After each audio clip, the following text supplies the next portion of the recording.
Hello everyone and welcome back to the Horror Hut. Now, I know a lot of you use these videos to sleep, so before you drift off I thought it would be a fun idea if everyone can leave a comment to let me know where you are listening from in the world. Also like and subscribe if you are enjoying the episodes. Right, let's get comfy and relax and let's begin. After the bar closed, I was tired and just wanted to get home. It was late, probably around 1 a.m., so I pulled out my phone and ordered a rideshare. I watched the little map on the app, waiting for the car to show up. A dark sedan pulled up to the curb a few minutes later. The driver didn't roll down the window, but the car matched what the app said, so I got in. As soon as I shut the door, I noticed something was off. The driver didn't say anything, just started driving. I thought maybe he was tired or just didn't feel like talking. It was late, after all. The inside of the car smelled strange, like old fast food and something else I couldn't place. I was too tired to think about it, so I just stared out the window. We drove for a few minutes in silence. Then I noticed we were heading in the wrong direction. I know my city pretty well, and this wasn't the route to my apartment. I leaned forward and asked, "Hey, isn't it faster to take Main Street?" The driver didn't answer. He just kept driving. That's when I started to feel uneasy. I checked my phone, but it was acting up, not loading the app. I tried to open the door, just to make sure it wasn't stuck or something, but it wouldn't budge. The door was locked. I tried the other one locked, too. "Hey, man," I said, louder this time. "I think you're going the wrong way."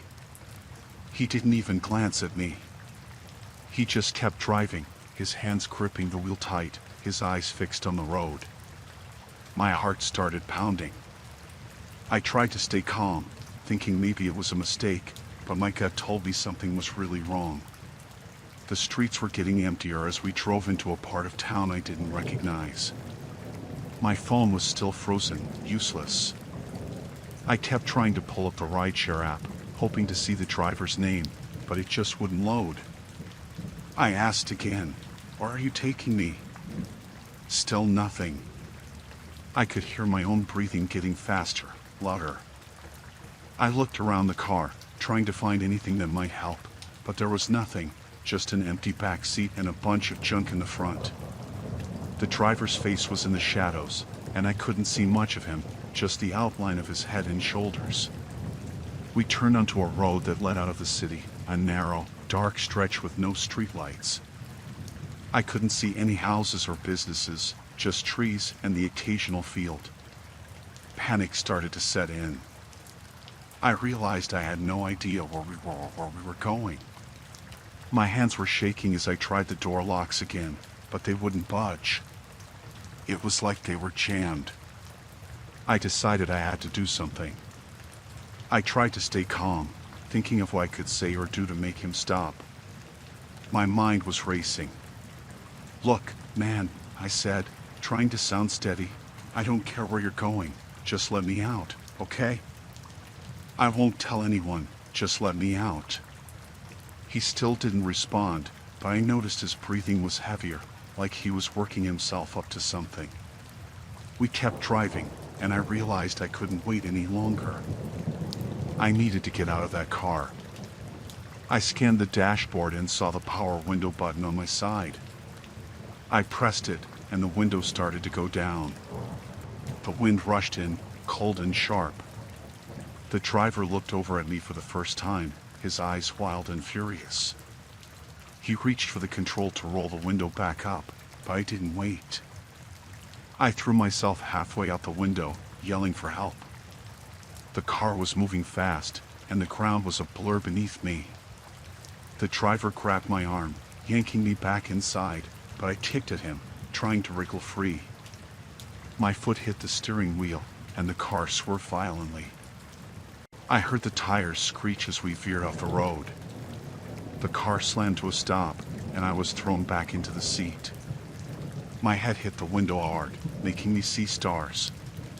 The driver cursed under his breath, fumbling with something in the front seat.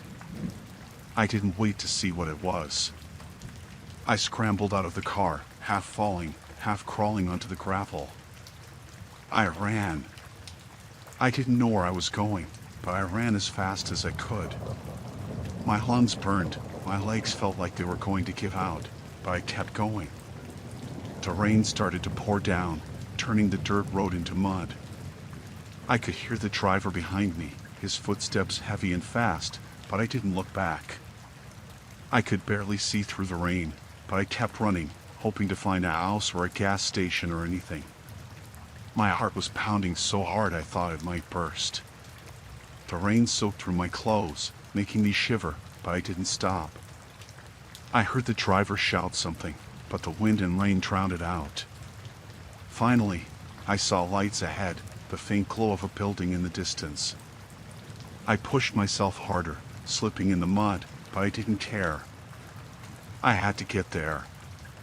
The footsteps behind me were getting closer, and I knew I couldn't slow down. When I reached the building, I realized it was a small diner, the kind that stays open late for truckers. I banged on the door, yelling for help. The door flew open, and I fell inside, gasping for breath. The few people inside looked at me, shocked, as I stumbled to my feet. The driver was nowhere to be seen. I turned around, expecting him to burst through the door, but he never did. I collapsed into a chair, shaking, drenched to the bone, but safe. Someone handed me a phone, and I called the police, my voice trembling as I told them what had happened. The driver's car was gone by the time they arrived. They searched the area but didn't find him. I spent the rest of the night at the police station, trying to describe the man who had taken me. But his face was a blur in my mind, lost in the chaos of that night.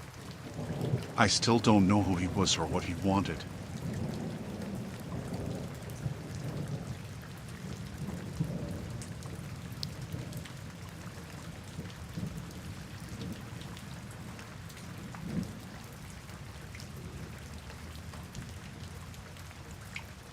I drove out to the farmhouse on a Friday afternoon.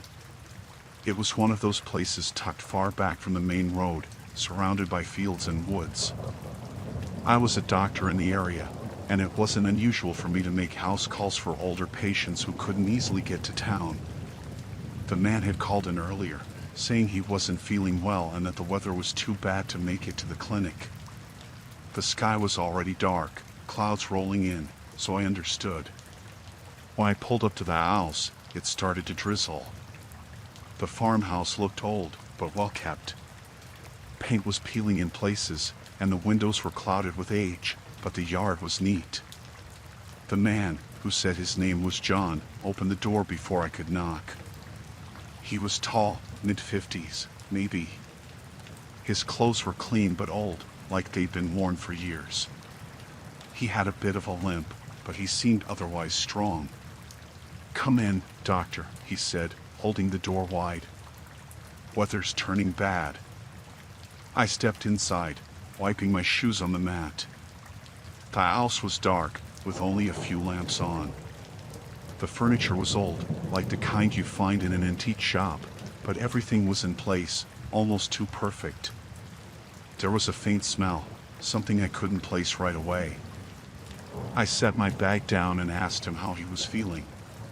"Just a bit under the weather," he said, closing the door behind me. "My chest's been tight, and I've got this cough that won't quit. Figured it was best to have you take a look." We sat down in the living room. He was polite, asking about my drive and offering me something to drink. I politely declined. I noticed the rain picking up outside, tapping against the windows. I asked him to describe his symptoms in more detail, and he did, though something about the way he spoke seemed off. His answers were a bit too rehearsed, like he was trying to remember what he was supposed to say. As I examined him, everything seemed normal. His lungs were clear, and his heart rate was steady. I started to suspect he might just be lonely, wanting someone to talk to. But there was something about the way he watched me, how his eyes followed my every move, that made me uneasy. He asked if I could stay a bit longer, just until the storm passed. He insisted the roads would get bad quickly, and it would be safer to wait it out. I hesitated, but the rain was pouring down hard by then. The wind had picked up, howling around the corners of the house. I agreed to stay for a little while longer. He offered me tea again, and this time I accepted, thinking it might ease the tension I was feeling. He disappeared into the kitchen, leaving me alone in the living room. The feeling of unease grew stronger as I sat there, listening to the rain. Something was wrong. I couldn't put my finger on it, but the air in that house felt heavy, like it was pressing down on me. I noticed little things. The photos on the walls were all old, too old, and there were no recent ones. The books on the shelves were dusty, as if they hadn't been touched in years. When he returned with the tea, I took a small sip, pretending to drink more than I did. It tasted fine, but I didn't trust it. He sat across from me, watching, a strange look in his eyes, as if he was waiting for something. We made small talk for a bit, mostly him asking questions about my work, my life, but there was a creeping intensity in his voice, something that set my nerves on edge. Then, almost casually, he asked if I had told anyone where I was going today. I felt a chill run down my spine. It was such an odd question, out of nowhere, and it made my skin crawl. I lied, saying that my assistant knew exactly where I was and that she was expecting me to call in soon. His expression didn't change, but I saw something flicker in his eyes, a hint of something dark. I stood up, saying I should be going, that the storm might have let up a bit. But he stood up too, blocking my way to the door. He didn't touch me, but he was close, too close, and I felt trapped. He insisted it was too dangerous to leave now, that I should stay the night. His voice was calm, almost too calm, but there was an edge to it, something threatening just below the surface. I felt my heart start to race. I tried to make my way around him, saying I could manage the drive, but he stepped in front of me again, his face serious now. "I really think it's best you stay," he said, his voice low, almost a whisper. Panic was building inside me. I realized then that he had no intention of letting me leave. I tried to stay calm, to think of a way out, but my mind was racing. The phone was in my bag, but it was across the room, and I doubted he'd let me get to it. The windows were shut tight, the storm outside roaring louder, the rain hammering against the glass. I told him I needed to get something from my car, trying to keep my voice steady. He didn't budge, just stared at me, his eyes cold. "There's nothing you need out there," he said. "Everything you need is right here." I knew then that I had to get out, and I had to do it fast. I took a step back, trying to keep my distance, but he moved closer, his hand reaching out as if to grab me. I bolted, running for the kitchen, hoping to find a back door or something, anything. But I heard him right behind me, his footsteps heavy on the wooden floor. I reached the kitchen, frantically looking for a way out. The back door was there, but it was locked, and I didn't have time to fumble with it. I grabbed the nearest object, a heavy cast iron skillet, and turned just as he came into the room. I swung it with all my strength, hitting him square in the shoulder. He stumbled back, more shocked than hurt, but it gave me a few precious seconds. I ran back through the house, heading for the front door this time. My heart was pounding so hard I thought it might burst. I could hear him cursing behind me, recovering quickly. I reached the door, yanking it open just as he caught up to me, grabbing my arm with a grip like iron. I screamed, struggling to break free, but he was strong, too strong. He pulled me back inside, slamming the door shut behind me. I fought with everything I had, kicking, scratching, trying to get away. In the chaos, I managed to land another blow with the skillet, this time to his head. He let out a grunt, his grip loosening just enough for me to pull away. I didn't think, I just ran. I ran out the front door, into the storm. The rain was blinding, the wind whipping around me, but I didn't stop. I sprinted to my car, my hands shaking so badly I could barely get the door open. I fumbled with the keys, finally jamming one into the ignition, and the engine roared to life. I slammed the car into reverse, tires spinning in the mud, and sped down the driveway, the headlights cutting through the rain. In the rearview mirror, I saw him stumble out of the house, blood running down the side of his face, watching as I drove away. I didn't stop until I reached the main road, my hands gripping the wheel so tight my knuckles were white. I didn't look back, didn't slow down, just kept driving, trying to get as far away as I could. My mind was racing, the fear still gripping me like a vice. It wasn't until I was miles away, on a busy road with other cars around me, that I finally pulled over. I was shaking all over, drenched in sweat, but I was safe. I grabbed my phone, hands trembling, and called the police. I told them everything, my voice barely more than a whisper. They found the farmhouse later that night, but it was empty. He was gone, and there was no sign of where he might have gone. The police searched the area, but they didn't find him. I don't know what he planned to do, and I don't want to know. All I know is that I got out. I survived.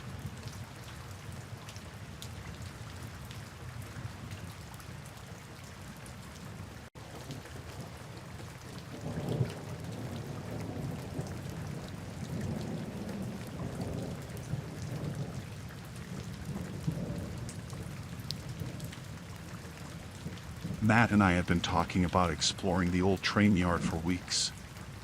We'd driven past it so many times, seeing those rusted-out cars and overgrown tracks just sitting there, and we always wondered what it would be like to go in. One Saturday afternoon, we finally decided to do it. The sky was gray, threatening rain, but we didn't care. It just made the place seem more interesting, like we'd stumbled into something out of a movie.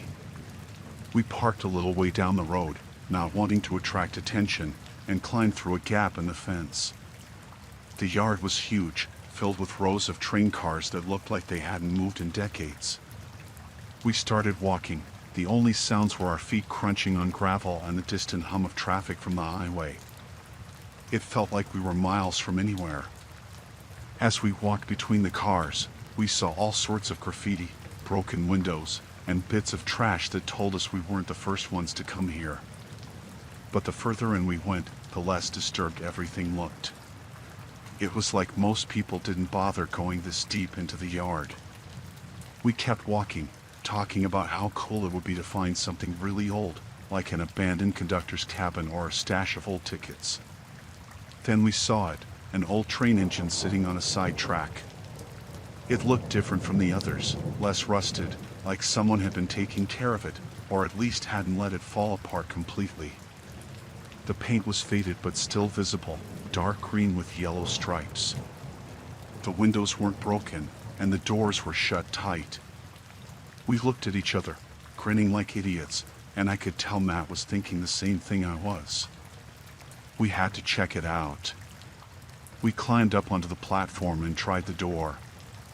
It was locked, but Matt found a loose piece of metal nearby and used it to pry the door open. It creaked as it swung inward, and the smell of old oil and metal hit us. Inside, it was dark, but not pitch black. Enough light filtered in through the windows to see that the controls were still there, all dusty and covered in cobwebs. We stepped inside, our footsteps echoing in the small space. I was surprised by how intact everything was. The seats were still there, the levers and buttons, even an old map pinned to the wall. Matt sat down in the conductor's chair, pretending to steer the train, making engine noises like we were kids again. I laughed, but something about the place felt a little off. I tried to shake it, telling myself it was just the atmosphere of the yard.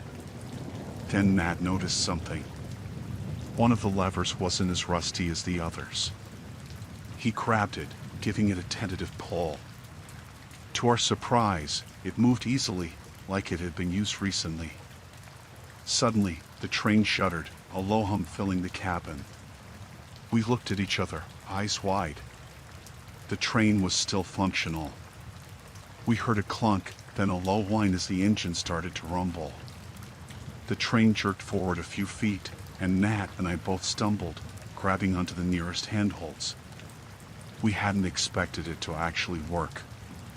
Before we could react, the train began to move, slowly at first, but picking up speed. Nat tried to pull the lever back, but it wouldn't budge.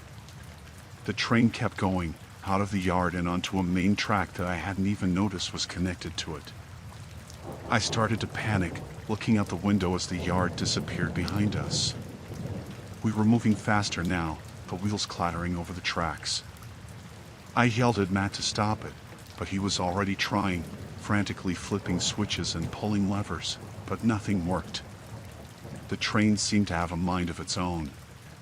We passed through an old industrial area, long-abandoned factories and warehouses flashing by, and I realized we were heading deeper into a part of town that wasn't safe. Everyone knew to avoid this area. It was where all sorts of shady things happened. Drugs, illegal deals, worse. I told Matt we had to jump, but when we tried the doors, they were locked from the outside. The windows wouldn't budge either. The train kept going, the landscape outside getting rougher, more overgrown, with fewer buildings. The tracks were leading us into a place that felt completely cut off from the rest of the world. I started to think about the stories I heard, about how this part of town was used as a dumping ground, not just for trash, but for bodies. People who saw things they shouldn't have. I looked at Nat, and I could tell he was thinking the same thing. Then, up ahead, I saw something that made my blood run cold. There were figures standing by the tracks, a group of men, all watching the train as it approached. They weren't just random people hanging out. They were waiting for us. I saw a flash of something metallic in one of their hands, a gun, or maybe a crowbar. I didn't know, but it didn't matter. We were in serious trouble. I grabbed Matt, pulling him away from the controls. We had to hide, to get out of sight before the train stopped. We scrambled towards the back of the cabin, finding a small storage compartment barely big enough to fit both of us.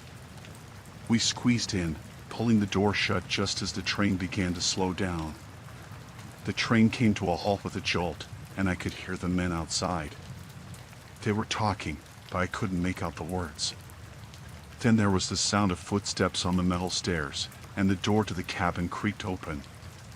My heart was pounding so hard I thought it might give us away. I could hear them moving around, opening drawers, rummaging through the cabin. They were looking for something or someone. I held my breath, not daring to move, hoping they wouldn't think to check the compartment. But the footsteps were getting closer, and I could see shadows moving under the door. Suddenly, the door to our hiding spot was yanked open, and I was staring up into the face of a man with a scar running down his cheek. He grinned when he saw us, and I knew then that we weren't getting out of this easily. He grabbed me by the arm, yanking me out and throwing me to the floor. Nat tried to fight back, but another man came in and kicked him hard in the ribs, sending him sprawling. They dragged us out of the train, the rain starting to fall in heavy sheets. We were in the middle of nowhere, surrounded by tall grass and twisted trees. The men circled us, and I could see they weren't just some random group. They were organized, and they had plans for us. One of them, a man with a thick beard and a dead look in his eyes, stepped forward. "You shouldn't have come here," he said, his voice low and menacing. "Now you've seen too much." I tried to explain, to tell them we didn't mean to, that it was an accident, but he wasn't listening. He just kept looking at me, like he was deciding what to do next. I could see Matt out of the corner of my eye, still on the ground, holding his side where he'd been kicked. Then, without warning, the man pulled out a knife, the blade glinting in the dim light. My heart skipped a beat, and I thought this was it, that we were done for. But then I noticed something, a flicker of headlights in the distance, growing brighter as a car approached. The men saw it too, and they hesitated. The bearded man cursed under his breath, shoving me away. "Get rid of them," he snapped at the others. "Now!" One of the men grabbed Matt, dragging him to his feet, and started pulling him towards the trees. I was about to fight back, to do something, anything, when the car came into view, its headlights cutting through the rain. It was an old truck, and it skidded to a stop a few yards away. The driver's door flew open, and a man jumped out, holding a shotgun. "Let them go," he shouted, aiming the gun at the group. The men froze, their eyes darting between the shotgun and us. The bearded man looked furious, but he didn't make a move. Instead, he spat on the ground and signaled to the others. "Get in the train," he ordered. "We're leaving." The men let go of us, backing away slowly, and climbed back into the train. The engine roared to life again, and the train began to move, rolling away into the darkness. I stood there, soaked to the skin, shaking from adrenaline, watching as they disappeared into the night.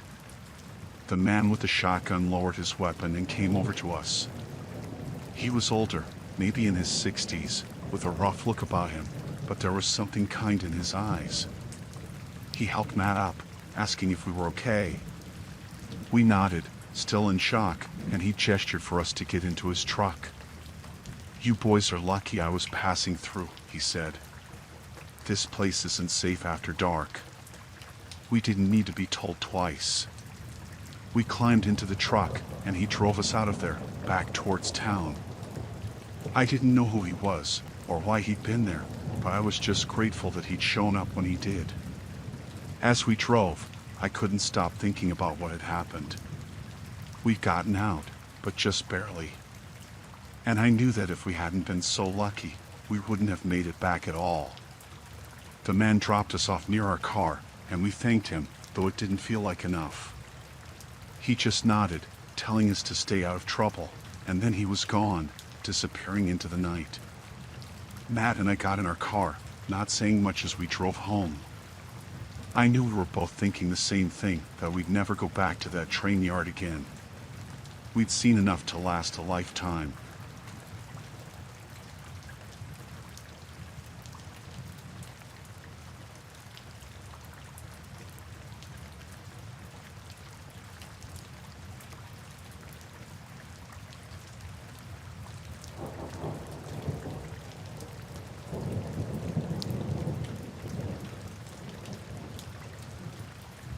Rachel and I hadn't been to the old house in years. We used to sneak in when we were kids, daring each other to go up to the attic or down into the basement. It was just something to do when we were bored. We knew it was abandoned, and no one ever came around, so we felt like it was our little secret place. A few weeks ago, Rachel mentioned it again, out of nowhere. We were just sitting around, talking about how boring our lives had gotten since we grew up and how we missed the old days when everything felt like an adventure. That's when she said, "Why don't we go back to the house?" I was surprised she even remembered it, but once she brought it up, I couldn't stop thinking about it. The idea of sneaking back in felt thrilling, like we could relive some of that excitement from our childhood. We decided to go on a Saturday, late in the afternoon when we thought no one would be around to see us. It was cloudy when we got there, the sky dark and heavy like it might rain any minute. The house looked the same, only more run down. The paint was peeling, and the windows were grimy. The front door was still locked, but we knew the back door was always loose. We slipped around the side, our shoes crunching on the gravel driveway that was overgrown with weeds. The back door creaked as we pushed it open, and the smell of dust and damp would hit us as we stepped inside. Everything was just like we remembered, old furniture covered in sheets, cobwebs hanging in the corners, and the floor creaking under our weight. I felt a shiver run down my spine, but I told myself it was just the memories making me nervous. We started walking through the rooms, laughing about the old times, like when we thought the house was haunted and scared ourselves silly over nothing. But the more we wandered, the quieter we got. There was something different about the place now, something that didn't sit right with me. The air felt heavy, and I started noticing things I hadn't before. There was a stack of newspapers in the corner of the living room that looked too recent to belong in an abandoned house.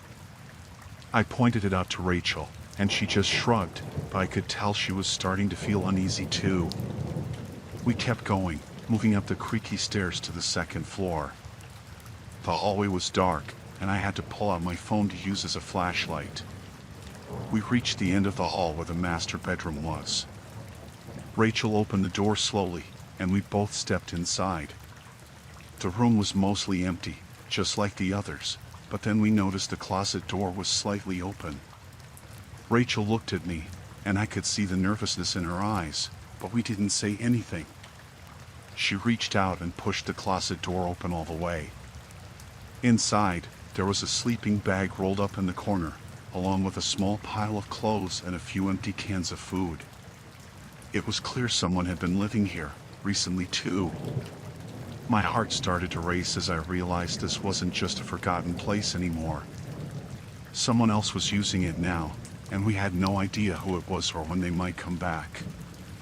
Rachel turned to me, her face pale. "We should go," she whispered, and I nodded, already backing out of the room. We tried to be as quiet as possible, but every step we took made the floorboards creak louder than before. We were halfway down the stairs when we heard it, the front door opening. I froze, grabbing Rachel's arm. We both stared at each other, wide-eyed, and I could see the panic rising in her face. Whoever was at the front door wasn't just passing by. We heard heavy footsteps moving through the house, slow and deliberate, like they were checking the rooms. We needed to get out, but the only way was through the back door, and to get there, we had to pass by the living room where the footsteps were heading. My mind raced, trying to think of another way out, but there wasn't one. Rachel squeezed my arm, pulling me back up the stairs. We couldn't risk running into whoever it was, not when we didn't know if they were dangerous. We made it back to the master bedroom, our footsteps quieter now, barely daring to breathe.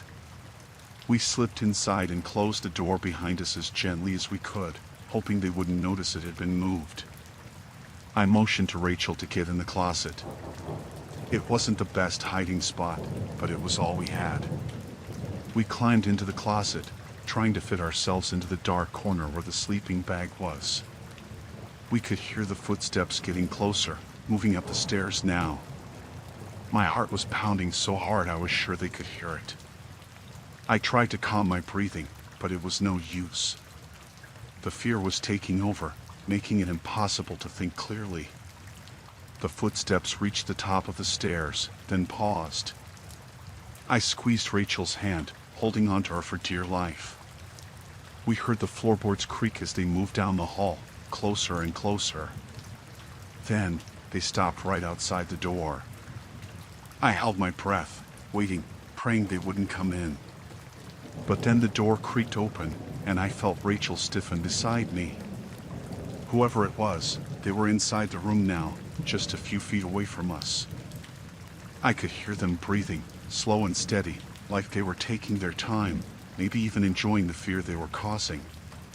They started moving around the room, their footsteps heavy on the floor.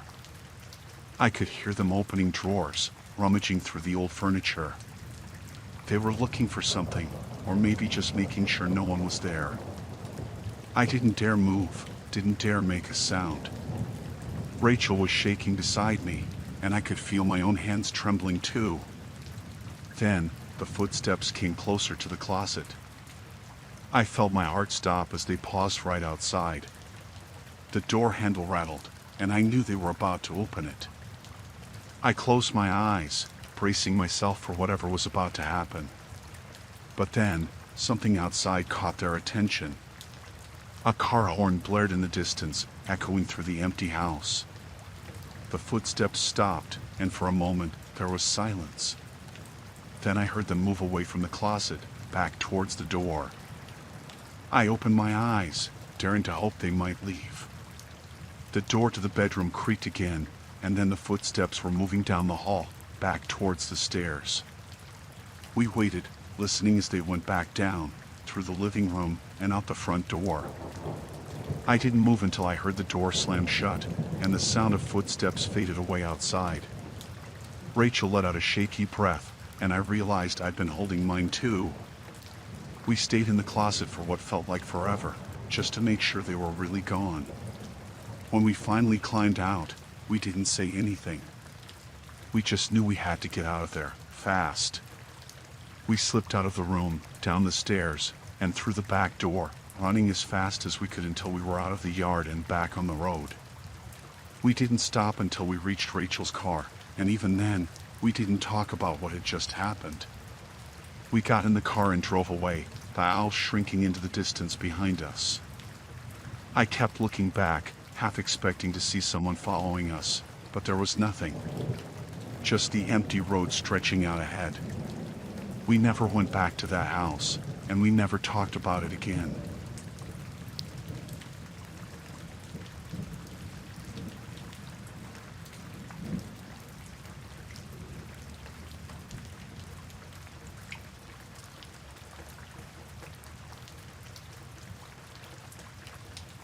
I first noticed him watching me a few months ago. At first, I didn't think much of it. We're neighbors, after all. He lived across the street in a small, single-story house with a neat little lawn. I'd see him out there sometimes, mowing or watering his flowers. He seemed harmless, just a quiet older man who kept to himself. But then it started happening more often. I'd come home from work late, and I'd see him standing by his window, just standing there, staring out at my house. At night, when I'd sit on the couch watching TV, I'd catch a glimpse of him across the street, standing on his porch, always looking my way. I told myself it was nothing. Maybe he was just lonely. I didn't want to seem paranoid, so I tried to ignore it. But I couldn't ignore the feeling I got every time I saw him. It was like a knot in my stomach, tightening every time our eyes met. I started closing my blinds, keeping my curtains shut, but it didn't help. I'd still feel his eyes on me, even when I couldn't see him. It got to the point where I checked my windows before I did anything, make dinner, watch TV, even just walk to the bathroom. I knew it was getting to me, but I didn't know what to do about it. Then things started to get weird inside my house. At first, it was small stuff, things I could brush off as forgetfulness. My keys wouldn't be where I'd left them. A glass I knew I'd washed would be back in the sink. I kept thinking I was just tired, stressed from work, maybe not paying attention. But then it got worse. One night, I came home and found the front door unlocked. I was sure I'd locked it before I left, but there it was, slightly ajar. My heart started pounding, but I pushed the door open and stepped inside. Everything looked normal at first, but then I noticed the picture frames on the hallway table had been moved. They were crooked, like someone had brushed against them. I told myself maybe I'd bumped into them in the morning, but I knew I hadn't. The air in the house felt different, like someone had been there while I was gone. But nothing was missing, so I tried to forget about it. I locked the door and double-checked all the windows before I went to bed, but I couldn't shake the feeling that something was wrong. Over the next few days, more things started to change. My books were out of order on the shelves. The throw pillows on the couch were moved. The food in my fridge was shifted around. I couldn't explain it, but I kept telling myself it was just my imagination. I didn't want to believe someone had been in my house. But then I found the note. It was just a small piece of paper tucked under the pillow on my bed. I found it one night when I was getting ready to sleep. My heart dropped when I saw it. There was nothing written on it, just a blank piece of paper, but I knew it hadn't been there before. Someone had been in my bedroom. I didn't sleep that night. I stayed awake, listening to every creak and groan the house made, every little noise that might have been someone trying to get in. The thought that my neighbor had been inside my house made my skin crawl. I didn't know what he wanted, but I knew I couldn't stay there anymore. The next day, I called a locksmith and had all the locks changed. I even put in a new deadbolt on the front door and installed a security system. I felt a little safer, but not much. I couldn't get rid of the feeling that he was still watching me, still waiting for another chance. I started seeing him more often after that. Every time I looked out the window, there he was, standing on his porch or at his window, just watching. I started parking my car in the garage so he couldn't see when I came home. I stopped going outside unless I absolutely had to. I felt like a prisoner in my own home. Then one night, I came home and found my back door open. The security system hadn't gone off, so I thought maybe I'd forgotten to close it all the way in the morning. But when I stepped inside, I knew something was wrong. The air felt heavy, like someone had been there. I walked through the house, checking every room, but nothing seemed out of place. But then I went into my bedroom, and that's when I saw it. The blankets on my bed were pulled back, like someone had been lying there. My clothes were thrown across the floor, and my dresser drawers were open. But what really made my blood run cold was the note on my pillow. This time, there was something written on it. I see you. I felt like I couldn't breathe. I grabbed my phone and called the police. They came and searched the house, but they didn't find anyone. They said it was probably just a prank, but I knew better. I told them about my neighbor, about how he'd been watching me, how things had been moving around in my house. They took a report, but I could tell they didn't really believe me. I started staying with a friend after that. I couldn't go back to the house, not after what happened. But I still had to go back sometimes to get clothes, to check the mail. Every time I went, I felt like I was being watched. And every time, I found something else moved, another note, another reminder that he was still out there, still watching me. The last time I went to the house, I found the front door wide open. I hadn't been there in days, so I knew I hadn't left it that way. I didn't go inside. I just turned around and got back in my car, driving away as fast as I could. I sold the house after that. I couldn't live there anymore, not knowing he was still out there.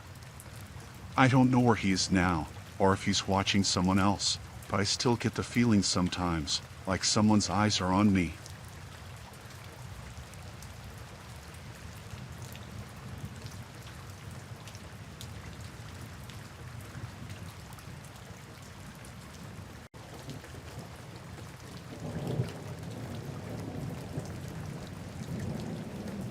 I was out hiking alone. It was supposed to be a simple trip, just a few hours out and back to clear my head. I'd done this trail before, knew it pretty well. But that day, I must have lost track of where I was because I ended up taking a wrong turn. At first, I didn't realize it. The path seemed normal enough, just a bit narrower than I remembered. The trees grew thicker as I went on, blocking out more of the sky. I figured it was just part of the trail I hadn't noticed before. But after about an hour of walking, I realized something was off. The ground was uneven, covered in roots that I kept tripping over. The trail itself was barely there, more like a deer path than something meant for people. I thought about turning back, but I kept going. I don't know why. Maybe I was too stubborn to admit I was lost, or maybe I was curious. Either way, I pushed on. The woods got denser, and the air felt heavy, like it was pressing down on me. I kept walking until I saw something through the trees up ahead. It was a fence, old and rusted, with barbed wire running along the top. It was weird, finding something like that out in the middle of nowhere. The fence stretched out in both directions, disappearing into the trees. I followed it for a while until I came to a gate. It was open, just a crack, like someone had forgotten to close it all the way. There was a sign next to the gate, but it was so faded I couldn't read it. I should have turned around then. I should have gone back the way I came, but instead, I went through the gate. Inside, the trees cleared out a bit, and I could see buildings in the distance. They were old, run down, and looked abandoned. The whole place had an eerie feel to it, like it had been forgotten by time. I thought maybe it was an old military base or something, left to rot in the woods. But as I got closer, I saw there were people there. They were moving around between the buildings, but something about them felt off. They were dressed in ragged clothes, dirty and worn. They didn't look like they belonged there. I stayed back, hiding behind a tree, trying to figure out what I'd stumbled into. That's when I noticed the smell. It was faint at first, like something rotting, but the closer I got, the stronger it became. It was the smell of death. I felt my stomach turn, and I had to fight the urge to gag. I wanted to leave, but before I could move, one of the people saw me. It was a man, tall and thin, with wild hair and eyes that seemed too big for his face. He didn't say anything, just stared at me with a look that made my skin crawl. I started backing away, but then he yelled out, and suddenly, everyone else was looking at me too. Panic set in, and I turned to run, but they were faster. I heard them coming after me, their footsteps pounding on the ground. I ran as fast as I could, crashing through the trees, but they caught up to me. They grabbed me, pulling me down, and I hit the ground hard. They didn't say anything, just started dragging me back toward the compound. I tried to fight, but there were too many of them. They were strong, their hands rough and cold. I could feel my heart pounding in my chest, and all I could think about was that smell. It was everywhere, so strong now that I could taste it in the back of my throat. They took me to one of the buildings, shoving me inside. It was dark and damp, with mold growing on the walls. There were no windows, just a single door that they locked behind me. I was trapped. I sat there in the dark, trying to make sense of what was happening. My head was spinning, my heart still racing. I didn't know what they were going to do to me, but I knew it wasn't good. After what felt like hours, the door creaked open, and the man who had spotted me stepped inside.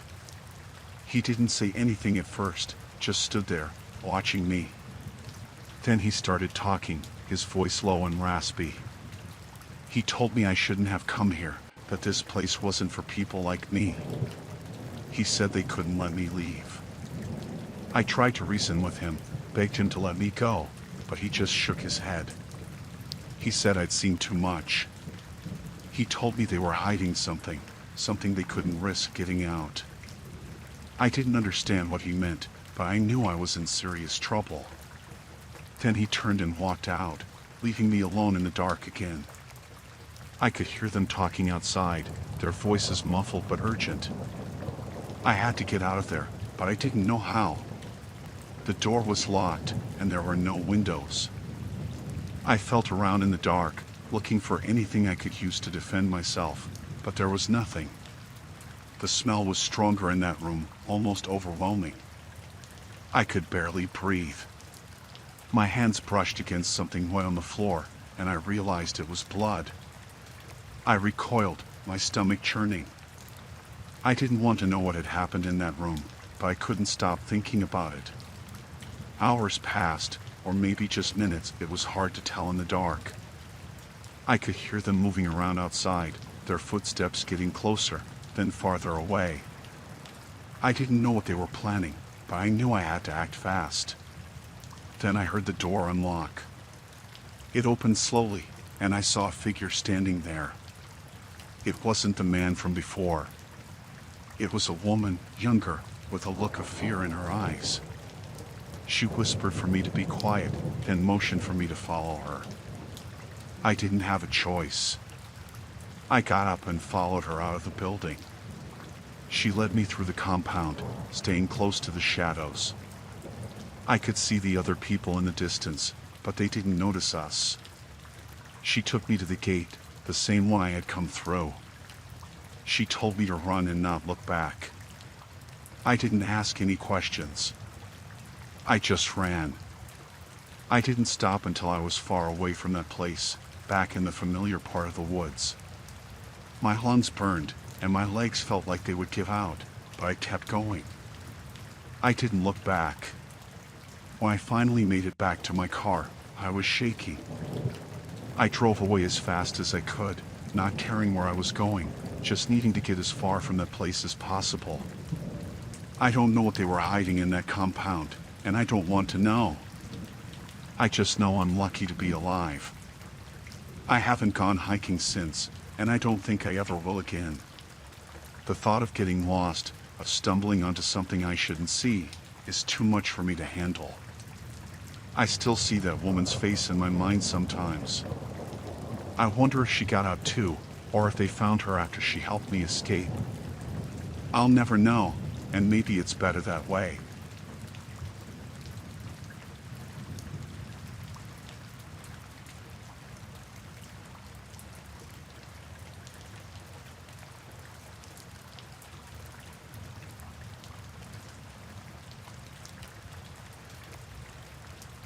When Emily and I first saw the mansion, it looked perfect.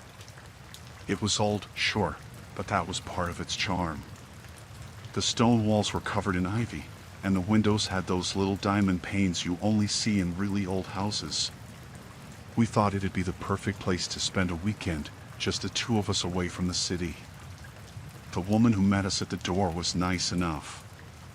She was older, probably in her 60s, and she moved a bit slow. She gave us the keys and showed us around. The place was huge, bigger than it looked from the outside. There were 4 floors, with more rooms than we could count, and each one was filled with antique furniture and old paintings. The floors creaked with every step, and there was this smell, like dust and something else I couldn't place. But it was beautiful in its own way. Before she left, the woman gave us one warning. "Don't go into the attic," she said. "It's not safe up there. The floorboards are rotten." We nodded, thinking nothing of it. Why would we want to go up there anyway? We had the whole rest of the house to explore. The first night was quiet. We made dinner in the old kitchen, then sat by the fireplace in the living room. The fire crackled and popped, and the sound was almost soothing. But as the night went on, the house started to feel different. It wasn't anything we could put our finger on, just a sense that we weren't really alone. Around midnight, I heard footsteps upstairs. I told myself it was just the house settling, but the sound didn't stop. Emily noticed it too. She asked if I'd heard it, and I nodded, but we didn't talk about it. We just sat there, listening, until the footsteps finally faded away. The next day, the curiosity started to get to us. The attic had been in the back of our minds since the woman mentioned it. We kept talking about what could be up there. Maybe it was just old junk, or maybe there was something more interesting. The more we thought about it, the more we wanted to see for ourselves. In the afternoon, we couldn't resist any longer. We found the door to the attic at the end of a long hallway on the top floor. The wood was old and splintered, and the door itself was painted a dull, peeling white. I hesitated for a moment, but then Emily grabbed the handle and pulled it open. The stairs were steep and narrow, leading up into darkness. The smell was stronger up here, musty and damp, mixed with something that made my stomach turn. But we went up anyway. The attic was big, bigger than I expected. There were boxes piled up in the corners, covered in dust and cobwebs. The only light came from a single window at the far end, but it was enough to see by. Emily and I started looking around, opening boxes and rifling through old things. Most of it was just junk, old clothes, and broken furniture. But then we found something that made us stop. In the far corner of the attic, there was a small door, almost hidden behind a stack of boxes. It was different from the other doors in the house. This one was made of heavy, dark wood, and it had a big iron lock on it. Emily looked at me, and I knew what she was thinking. We had to see what was inside. The lock was old and rusty, and it broke off easily when I hit it with a piece of wood. Inside the small room was nothing like the rest of the attic.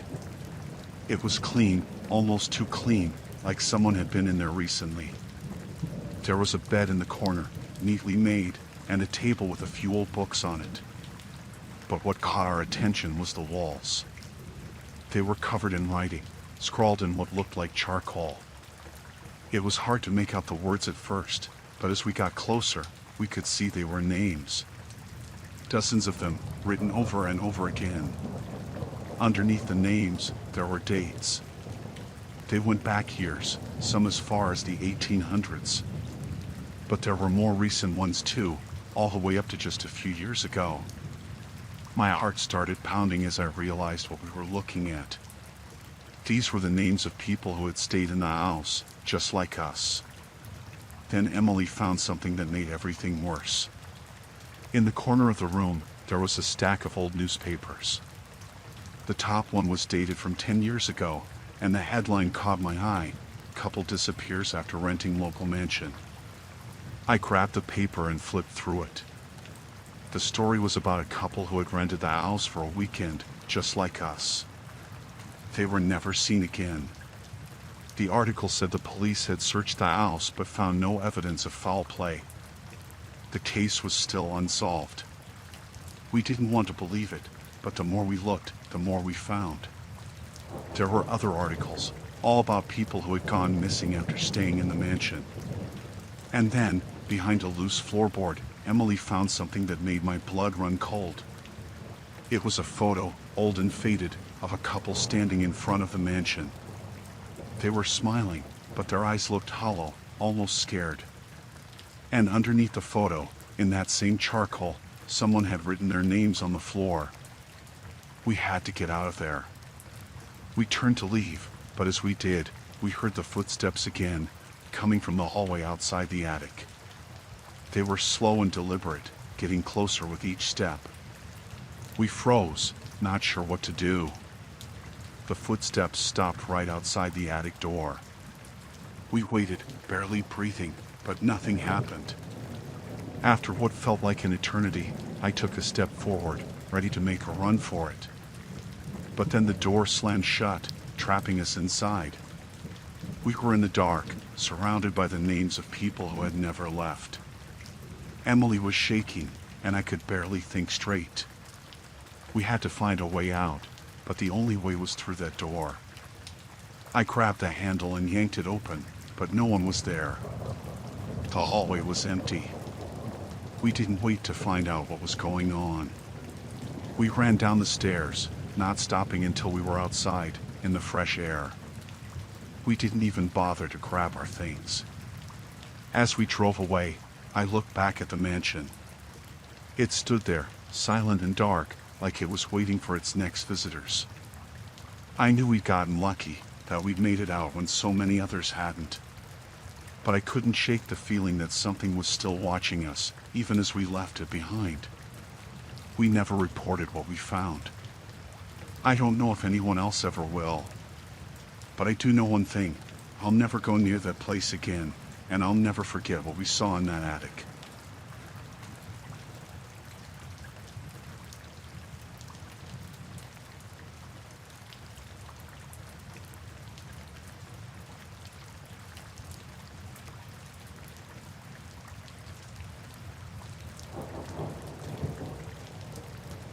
I hired him because I needed the help. Running a farm on my own wasn't easy, and the days were getting longer with more work piling up. He came around one afternoon, just walking down the road. His clothes were worn, and he looked like he'd been on the move for a while. Said his name was Tom. I didn't ask too many questions. I just needed someone to help with the animals and the land. At first, things went fine. Tom was quiet, kept to himself mostly. He knew his way around the farm work, and I was glad to have the extra pair of hands. The animals seemed to like him well enough, which was a good sign, or so I thought. It gave me some peace of mind, knowing I wasn't out here alone. A week or so in, I started noticing little things that didn't sit right with me. A couple of chickens went missing one night. I thought maybe a fox got into the coop, but there wasn't any sign of a struggle. It was strange, but I didn't dwell on it too much. Tom didn't say anything about it, and I figured it was just bad luck. But then more animals started disappearing. A sheep one night, a goat the next. There were no tracks, no blood, just gone. I asked Tom if he'd seen anything, but he just shook his head, said he didn't know what could be happening. I wanted to believe him, so I did, even though I felt uneasy about it. The noises began not long after. It was usually late at night, just as I was drifting off to sleep. I'd hear something outside, like footsteps, slow and deliberate, moving around the house. I'd get up, look out the window, but there was never anything there. The first time, I thought it was just my imagination, but it kept happening, almost every night. I mentioned the noises to Tom, trying to keep it casual. He looked at me with those pale blue eyes of his and said he hadn't heard anything. There was something off in the way he said it, but I couldn't put my finger on it. I told myself I was just being paranoid, that it was nothing. Then one evening, something happened that I couldn't ignore. I was getting ready to turn in for the night when I noticed my house key wasn't on the hook by the door where I always left it. I searched the whole house, but it was nowhere to be found. I started to panic, wondering if I'd lost it somewhere outside. That's when I saw Tom sitting on the porch, just staring out at the field. I don't know why, but I walked out there, and before I could stop myself, I asked him if he'd seen my key. He didn't answer at first, just kept looking out at the dark. Then he reached into his pocket and pulled it out, holding it up like it was the most natural thing in the world. I felt my blood run cold. I asked him why he had it, trying to keep my voice steady. He just shrugged, said he found it outside and meant to give it back. But the way he said it, like he didn't care, like it wasn't a big deal, made my skin crawl. I took the key from him, my hand shaking, and went back inside, locking the door behind me. I couldn't sleep that night. I kept thinking about all the animals that had gone missing, the noises, and now this. I knew I couldn't trust him, but I didn't know what to do. It was just the two of us out here, and I was scared. The next day, I decided to keep an eye on him. I watched him from the window as he went about the chores, acting like everything was normal. But there was something in the way he moved, like he was waiting for something, and it put me on edge. That evening, I made up my mind. I'd tell him I didn't need his help anymore, that he had to leave. I couldn't have him around, not after what had happened.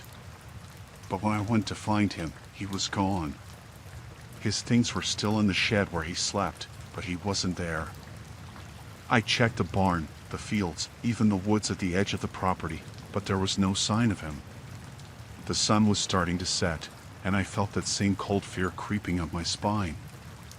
I went back to the house, locked the door, and grabbed the old shotgun I kept for emergencies. The night was the longest I can remember. Every sound, every creak of the house had me on edge. I kept expecting to see him at the window or hear him trying to get inside. But the night passed without incident, and when the sun finally came up, I felt a wave of relief. Tom didn't come back. His things were still in the shed, but he was gone. I didn't try to look for him. I didn't want to know where he went or what he might have been planning. I just wanted him to be gone. I moved his things out of the shed the next day, threw them into the old well at the back of the property. I didn't want any reminder of him left on my land. But even now, weeks later, I can't shake the feeling that he's still out there, watching, waiting. The animals stopped disappearing after that, and the noises at night went away. But I don't feel safe here anymore. Every time I hear the wind rustle the trees, or a branch creak outside, I wonder if it's him, coming back for something he left behind. I keep the shotgun close now, and I don't sleep as well as I used to. I know I was lucky to get him off my property without anything worse happening, but I can't help but wonder what his real intentions were, what he was planning. I don't think I'll ever find out, and maybe that's for the best. But one thing's for sure, I'll never hire another drifter again.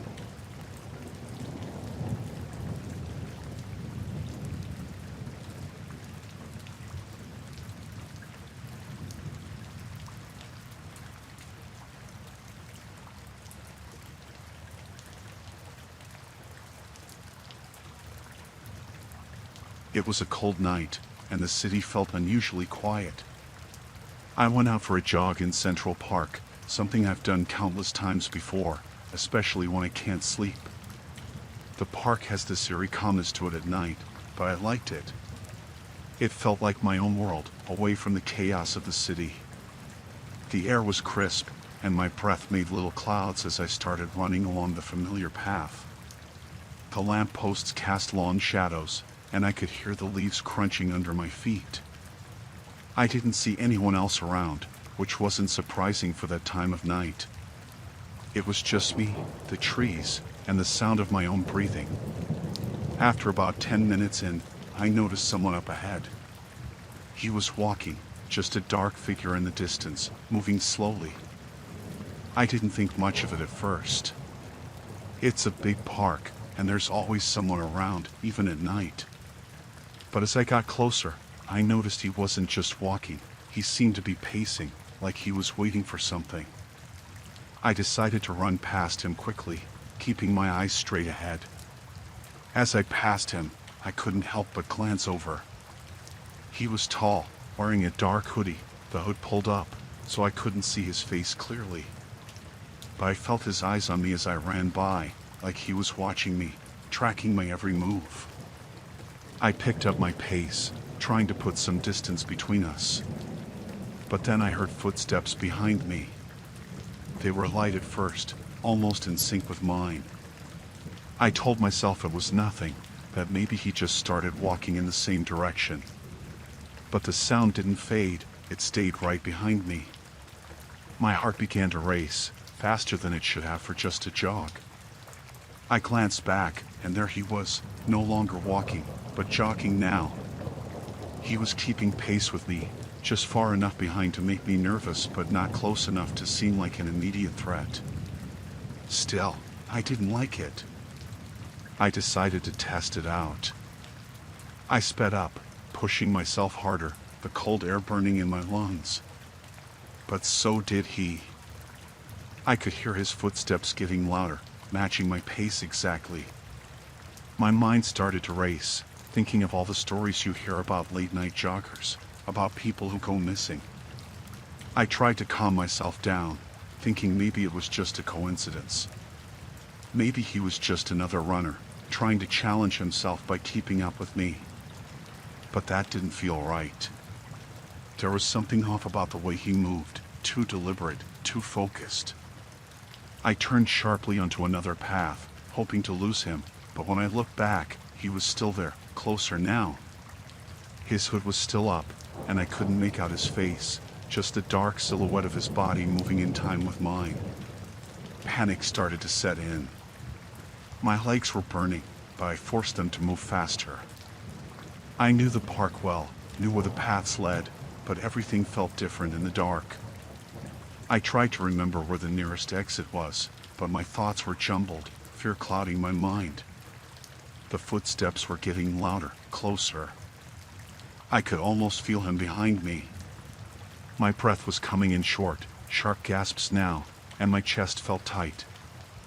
I needed to get out of the park, to find someone, anyone. But the path seemed to stretch on forever, and there was no one else around.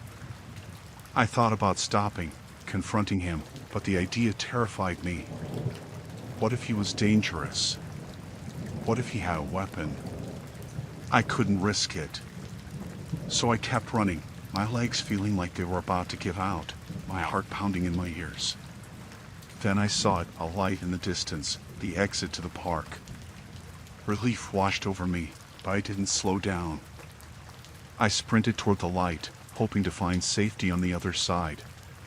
But as I got closer, I heard the footsteps quicken, and he was right on my heels. I burst through the exit, into the streetlights and the noise of the city. But when I turned around, there was no one there.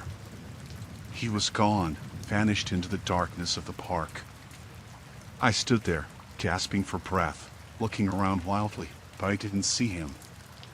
I didn't stop running until I was back at my apartment, my hands shaking as I fumbled with the keys. When I finally got inside, I locked the door behind me and collapsed on the floor, my body trembling. I don't know how long I sat there, trying to catch my breath, trying to make sense of what had just happened. I kept thinking about that man, the way he had followed me, matching my every move. It was like he was toying with me, enjoying my fear. I couldn't shake the feeling that he was still out there, somewhere in the park, waiting for his next victim. I haven't been back to Central Park at night since then. I don't think I ever will. That sense of calm I used to feel there is gone, replaced by a lingering fear that someone is always watching, waiting in the shadows.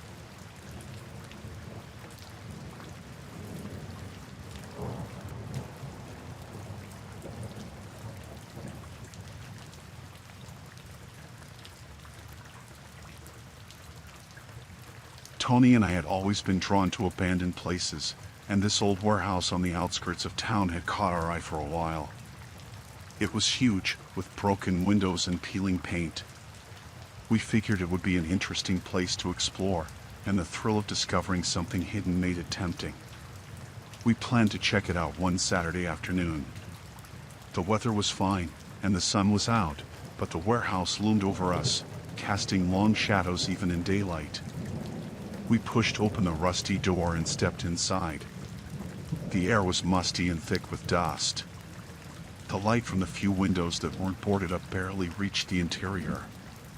The first thing we noticed was the silence.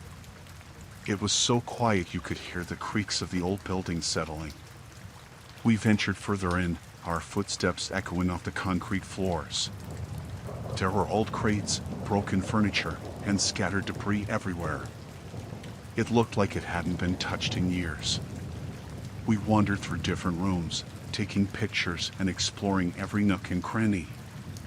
Most of it was what we expected: old machinery, rusted metal, and graffiti on the walls. But then we came across a door at the end of a dark hallway. It was locked, but we could see light seeping through the cracks. We tried to push it open, but it was stuck. Curiosity got the best of us, and we decided to find another way in. We managed to find a small window that was just big enough to squeeze through. We climbed in, landing softly on a pile of old rags. It was a large, open space, filled with the smell of damp and decay. As we started to explore, we heard voices. We stopped dead in our tracks, straining to listen. It sounded like a group of people talking, laughing, and shouting. We looked at each other with wide eyes, realizing we might not be alone. We quickly moved to hide behind some crates, our hearts racing. From our hiding spot, we saw a group of men entering the warehouse.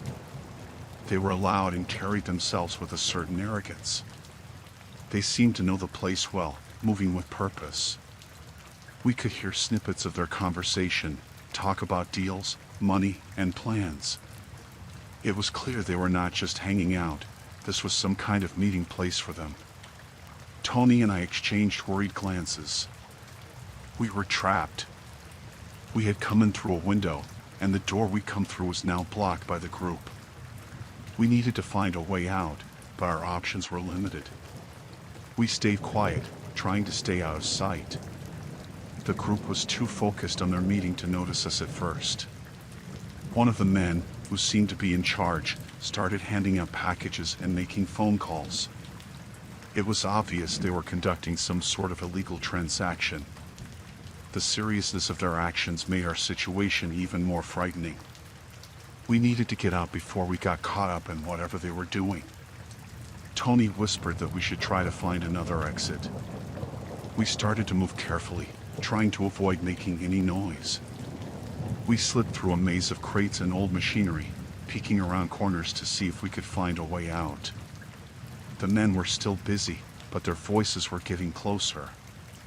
As we approached what looked like another exit, we heard a noise behind us. One of the men had seen us. He shouted something, and suddenly, the group was on high alert. We ran as fast as we could, adrenaline pumping. We darted through the warehouse, trying to remember the layout and where the windows were. The gang was chasing us, their shouts echoing through the empty building. We could hear their footsteps pounding behind us.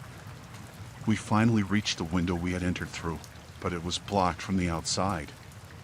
We were trapped. There was no way out except to face the gang. In a panic, we scrambled to find another exit. We found a small door that led to a loading dock area. It was partially open, and we squeezed through just in time. The gang was close, but we made it outside. We ran as fast as we could, not stopping until we were back in the safety of the city streets. Breathing heavily, we looked back at the warehouse. We could see the gang still moving around inside, but they had stopped chasing us. We were safe for now, but the experience left us shaken. We didn't talk much on the way home, both of us lost in our own thoughts. We never went back to that warehouse. The thrill of exploration was overshadowed by the fear of what we had almost walked into. The encounter with the gang made it clear that some places are better left undisturbed, and some adventures are too dangerous to pursue.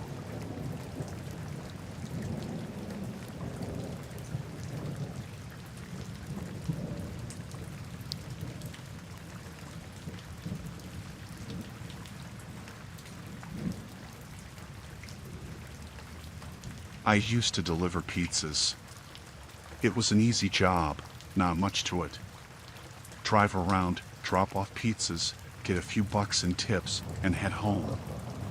Nothing crazy. But there was this one night that I can't shake, and I don't think I ever will. It was a Friday night, around 10 p.m., and I got this delivery out to an address I'd never been to before. The house was way out on the edge of town, near the woods. It was an isolated place, not a house around for miles. I remember thinking it was strange that someone would even order pizza that far out, but I didn't question it. People get hungry, and I needed the tips. When I got to the house, it was dark. No lights on, no cars in the driveway. I checked the address again to make sure I was at the right place. Yep, it was the right spot. I figured maybe they were out back or something, so I got out of the car and walked up to the front door. I knocked a couple of times, but no one answered. I knocked harder, thinking they just didn't hear me, but still nothing. At this point, I was getting frustrated. It was cold out, and I just wanted to get back in the car and move on. I decided to try the doorbell, but when I pressed it, I didn't hear a sound. It wasn't working. That's when I noticed the door was slightly open. Not much, just a crack. I pushed the door a little, calling out, "Hello? Pizza delivery." But no one answered. I didn't want to just leave the pizza on the porch in case animals got to it, so I stepped inside. The first thing that hit me was the smell. It was this weird, metallic smell, like blood.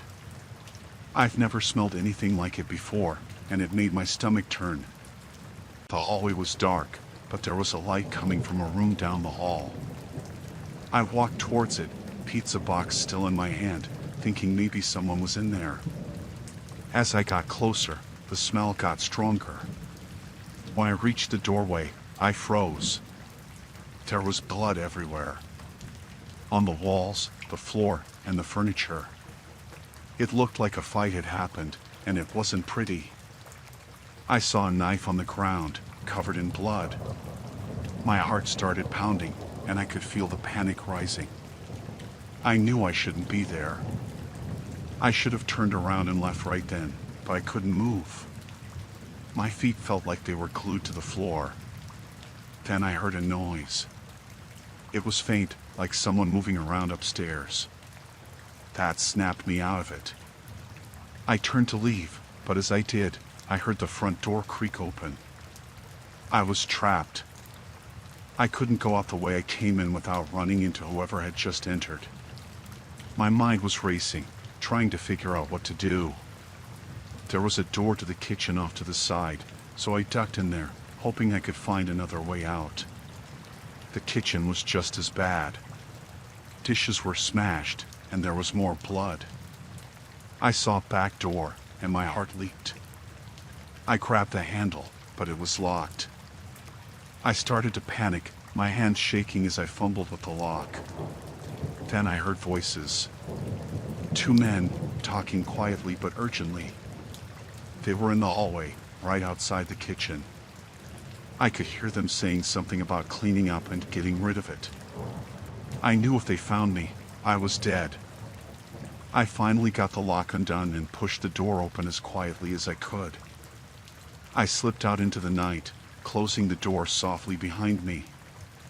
I was in the backyard now, and I could see the tree line not far off. I knew I had to make it to the trees without them seeing me. I crouched low and moved as quickly as I could across the yard. My heart was pounding so hard, I was sure they'd hear it.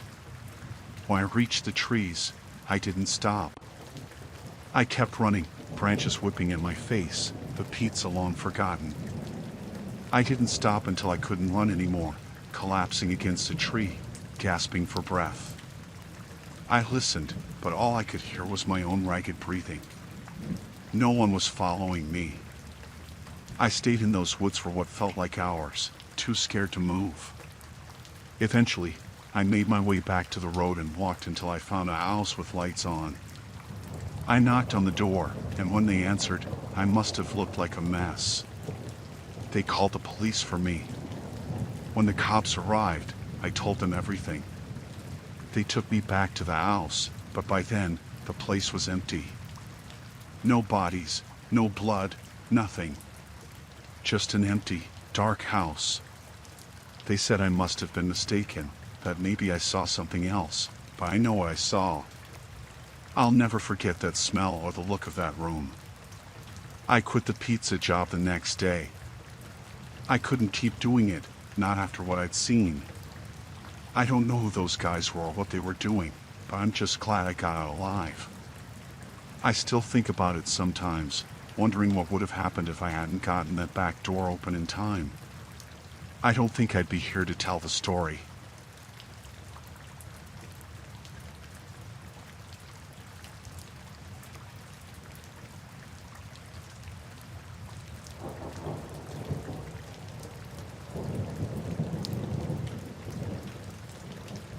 My car started sputtering about an hour after sunset, and I knew something was wrong. The engine light blinked on, and I could feel the car losing power. I was on a stretch of highway with nothing around but trees and darkness. Panic started to set in, but I tried to stay calm. I could barely see the road signs in the dim light, but I saw one that said there was a rest stop a couple of miles ahead. I figured I could make it there and check things out. By the time I pulled into the rest stop, my car was barely running. It was one of those small, isolated rest stops with a couple of vending machines and a dingy bathroom.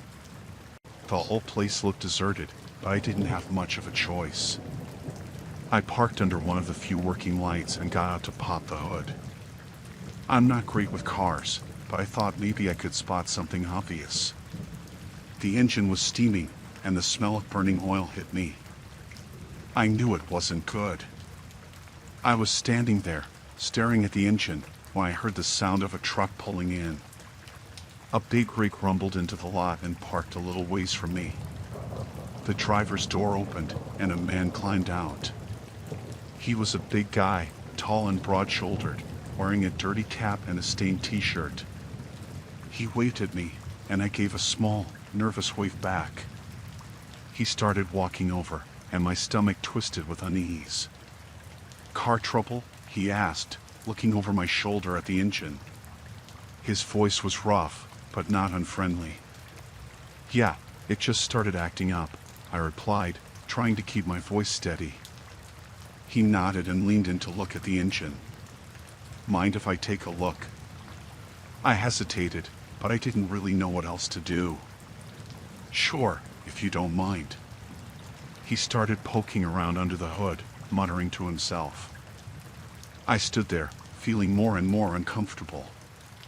Something about him didn't sit right with me, but I couldn't put my finger on it. I tried to tell myself I was being paranoid. Looks like your radiator's shot, he said after a few minutes. You're not going anywhere without getting it fixed. Great, I muttered, my heart sinking. I didn't have the tools or the knowledge to fix that. He glanced at me, his eyes lingering a little too long. I could give you a ride to the next town. There's a garage there that could help you out. I felt a chill run down my spine. I didn't want to get into a truck with a stranger, especially not in the middle of the night at a deserted rest stop. But what choice did I have? The nearest town was miles away, and I had no other way to get there. I don't know, I stammered, trying to think of an excuse. He gave me a strange smile, one that didn't reach his eyes. Come on, it's not safe out here alone. I'm just trying to help. His words were reasonable, but there was something off about his tone, something that made me want to run. But where could I go? I was stuck. My mind raced as I tried to think of a way out. I'll just wait here, I said, forcing a smile. I've got roadside assistance. They should be here soon. His smile faded and his expression hardened. In the middle of the night? Good luck with that. You're better off coming with me. My heart pounded in my chest. I could tell he wasn't going to take no for an answer. I backed up a step, trying to put some distance between us. I'll be fine. Really? He took a step closer, and I could see the shift in his eyes, from friendly to something darker. It's not safe out here, girl. You need to come with me. I realized then that I was in real danger. I had to get away from him, but I didn't know how. He was bigger, stronger, and I was alone. My mind raced as I tried to think of a plan. I just need to grab something from my car, I said quickly, turning back toward the driver's side door. He grabbed my arm before I could move, his grip tight and painful. You're coming with me, he growled, all pretense of friendliness gone. I yanked my arm away and stumbled back, my heart pounding in my ears. I knew I had to get away, but he was blocking my path to the car. I looked around, searching for anything I could use as a weapon, but there was nothing. Don't make this harder than it has to be, he said, stepping closer. I backed up again, my foot slipping on the wet pavement. I glanced at the woods, thinking maybe I could run, but the darkness was too thick. I wouldn't get far before he caught me. Please, I said, my voice shaking. Just let me go. He didn't answer. Instead, he lunged at me, his hand reaching for my throat. I ducked and ran, sprinting toward the rest stop building. I could hear him cursing behind me as he gave chase. I burst into the building, slamming the door behind me. I knew it wouldn't hold for long, but it gave me a moment to catch my breath. I looked around, desperately searching for something, anything to defend myself with. There was nothing. The place was empty, just a dirty bathroom and a couple of vending machines. I could hear him outside, pounding on the door. I knew I had to get out of there, but I was trapped. The pounding stopped, and I held my breath, listening. It was quiet, too quiet. I didn't know where he was, and that terrified me even more. I crept to the window and peeked out, but I couldn't see anything in the darkness. I had to move, had to find a way out. I pushed open the door as quietly as I could and slipped outside. The rain was pouring down, making it hard to see, but I couldn't stay there. I ran back to my car, hoping I could get inside and lock the doors before he found me. But as I reached the car, I felt a hand grab my shoulder. I screamed and twisted away, slipping on the wet ground. He was right behind me, his eyes wild with anger. "You're not getting away," he snarled, reaching for me again. I scrambled to my feet and ran, not knowing where I was going, just trying to get away. I could hear him close behind, his footsteps pounding on the pavement. I saw the truck out of the corner of my eye and made a split-second decision. I darted toward it, hoping I could find something inside to defend myself with. I yanked open the door and climbed in, slamming it shut behind me. I locked the doors and fumbled for the keys. They were in the ignition. I didn't know if I could drive the rig, but I didn't care. I just needed to get away. I turned the key, and the engine roared to life. I threw it into gear and hit the gas, the truck lurching forward. I saw him in the rearview mirror, chasing after me, but I didn't slow down. I drove until I saw the lights of the next town. I pulled into a well-lit gas station and parked the truck, my hands shaking. I called the police, and they were there within minutes. They found my car at the rest stop, but the man was gone. They searched the area, but there was no sign of him.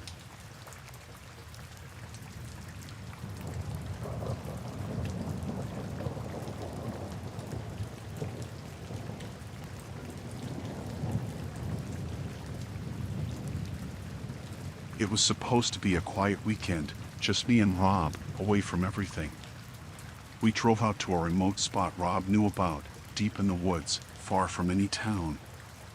It was perfect, no phone signal, no people, just us and the trees. We set up our tent, got a fire going, and started to relax as the sun dipped below the treetops. Around dusk, we heard someone coming up the trail. I tensed up a bit because we hadn't seen a single soul since we arrived. Rob, always the friendly one, waved as the guy came closer. He was tall and lanky, with a scruffy beard and a backpack that looked like it had seen better days. "Mind if I join you folks for a bit?" he asked, smiling.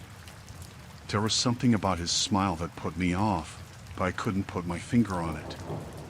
Rob shrugged and said, "Sure, why not? Plenty of fire to go around." The guy dropped his pack and sat down on one of the logs we pulled up around the fire. He introduced himself as Dave, said he was just passing through, doing some solo camping. We chatted for a while, mostly Rob and him, about the usual stuff, hiking trails, fishing spots, that kind of thing. But after a while, Dave's stories started to get weird. He told us about the places he'd been, how he liked to go where no one else did, places not on any map. He said he preferred it that way, being alone in the wild, where no one could find him. Rob laughed it off, but I was starting to feel uneasy. There was something in Dave's eyes, a glint that didn't match the casual tone of his voice. It started to drizzle, just a light rain, so we all huddled closer to the fire. Dave kept talking, and his stories got darker. He mentioned a time he was out in the woods and came across an old cabin, abandoned, he said. But then he started describing the things he found inside: rusted tools, a bloody mattress, and a journal filled with ramblings about someone being watched. The way he described it, with so much detail, made my skin crawl. I glanced at Rob, hoping he was getting the same bad feeling I was, but he just nodded along, looking interested. Maybe it was the beer, or maybe he didn't want to seem rude, but he wasn't picking up on the strangeness. Dave noticed me staring and turned his attention to me. "You ever feel like you're being watched out here?" he asked, leaning in a little closer. "Like there's something just beyond the trees, waiting?" I forced a smile, trying to brush it off. "Not really. It's pretty quiet out here." He grinned, that same unsettling grin from earlier. "Quiet, yeah, but not empty." I didn't know what to say to that, so I just nodded, hoping he'd drop it. But he didn't. He kept going, talking about how the woods could hide anything, people, animals, things that didn't belong. He said you never know what you'll find if you wander far enough. Or what might find you. Rob finally picked up on my discomfort and tried to steer the conversation back to lighter topics, but Dave wasn't having it. He started asking us questions: where we were from, how long we were staying, if we told anyone where we were going. The way he asked made my stomach twist. It didn't feel like idle chatter anymore. It felt like he was trying to figure out just how alone we were out there. The rain picked up, turning into a steady downpour. Rob suggested we turn in for the night, hoping to get some sleep and maybe shake off the weird vibe. Dave didn't move, though. He just sat there, staring into the fire, like he was thinking about something. When we finally got up to go to the tent, Dave looked up and said, "You mind if I stay out here a bit longer? I'll be gone by morning." Rob hesitated but then nodded. "Sure, man. Just don't let the fire go out." We crawled into the tent, and I immediately whispered to Rob that I didn't like this guy. He shrugged it off, said Dave was probably just lonely, maybe a little strange, but harmless. I wasn't so sure. We lay there in the dark, listening to the rain drumming on the tent. I could hear the fire crackling outside and the occasional rustle as Dave moved around. I tried to sleep, but every little noise made me jump. I kept imagining Dave standing outside, watching us through the tent walls. At some point, I must have dozed off because I woke up to the sound of footsteps. It was still dark, but the rain had let up. I held my breath, listening. The footsteps were slow, deliberate, moving around the campsite. I nudged Rob, whispering his name, but he was out cold. I sat up, trying to see through the tent flap, but it was too dark. The footsteps stopped, and for a moment, everything was silent. Then I heard the zipper on Rob's backpack. My heart started pounding. I shook Rob harder, trying to wake him. He finally stirred, mumbling something, but I clamped my hand over his mouth, pointing to the tent flap. He went still, his eyes wide as he heard the sound too. We didn't move, didn't breathe, just listened. The zipper noise stopped, and then the footsteps started again, this time heading away from the tent. I finally let out a shaky breath, but I knew we weren't safe yet. We waited a few minutes, and when we didn't hear anything else, Rob whispered that we should check it out. I didn't want to go out there, but we couldn't just sit in the tent all night, not knowing what Dave was up to. We unzipped the tent as quietly as we could and stepped out into the damp night. The fire was out, just a few glowing embers left. Dave was nowhere to be seen, but his backpack was still by the log where he'd been sitting. Rob crept over to his backpack, motioning for me to keep watch. He unzipped it, and I saw him stiffen as he looked inside. He pulled out a large hunting knife, a roll of duct tape, and a coil of rope. My blood ran cold. "We need to go," I whispered, grabbing Rob's arm. "Now!" Rob nodded, stuffing the knife into his pocket. We started packing up our things as quickly and quietly as we could. I kept glancing around, expecting Dave to jump out of the shadows at any moment. Just as we were about to leave, we heard a branch snap behind us. We froze, turning slowly toward the sound. Dave was standing at the edge of the clearing, watching us. His expression was blank, but there was something in his eyes that terrified me. "Leaving so soon?" he asked, his voice calm, too calm. Rob stepped forward, trying to sound casual. "Yeah, something came up. We've got to head back." Dave didn't move. He just stood there, blocking our way out. I could see his hands clenching into fists at his sides. "It's not safe to travel at night," he said, his voice low. My heart was pounding so hard I could barely hear anything else. Rob kept his voice steady, but I could tell he was scared too. "We'll be fine. We're used to it. Dave tilted his head like he was considering something. Then he stepped aside, just enough to let us pass. If you say so. We didn't wait. We grabbed our stuff and hurried past him, not looking back. I kept expecting him to jump at us, but he just stood there, watching as we disappeared down the trail. We walked fast, almost running, not saying a word. I could still feel Dave's eyes on us, even though we were deep into the woods.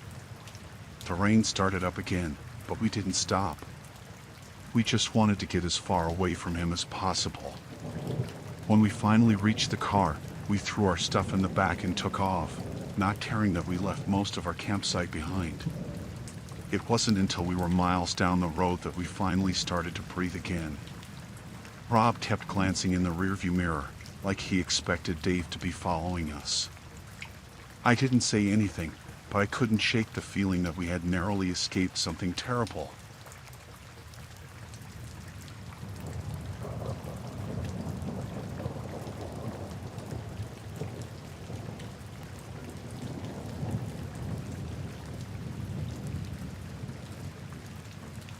When I pulled into the motel parking lot, it was already past midnight. I had been driving for hours, just trying to make it through one more day on the road.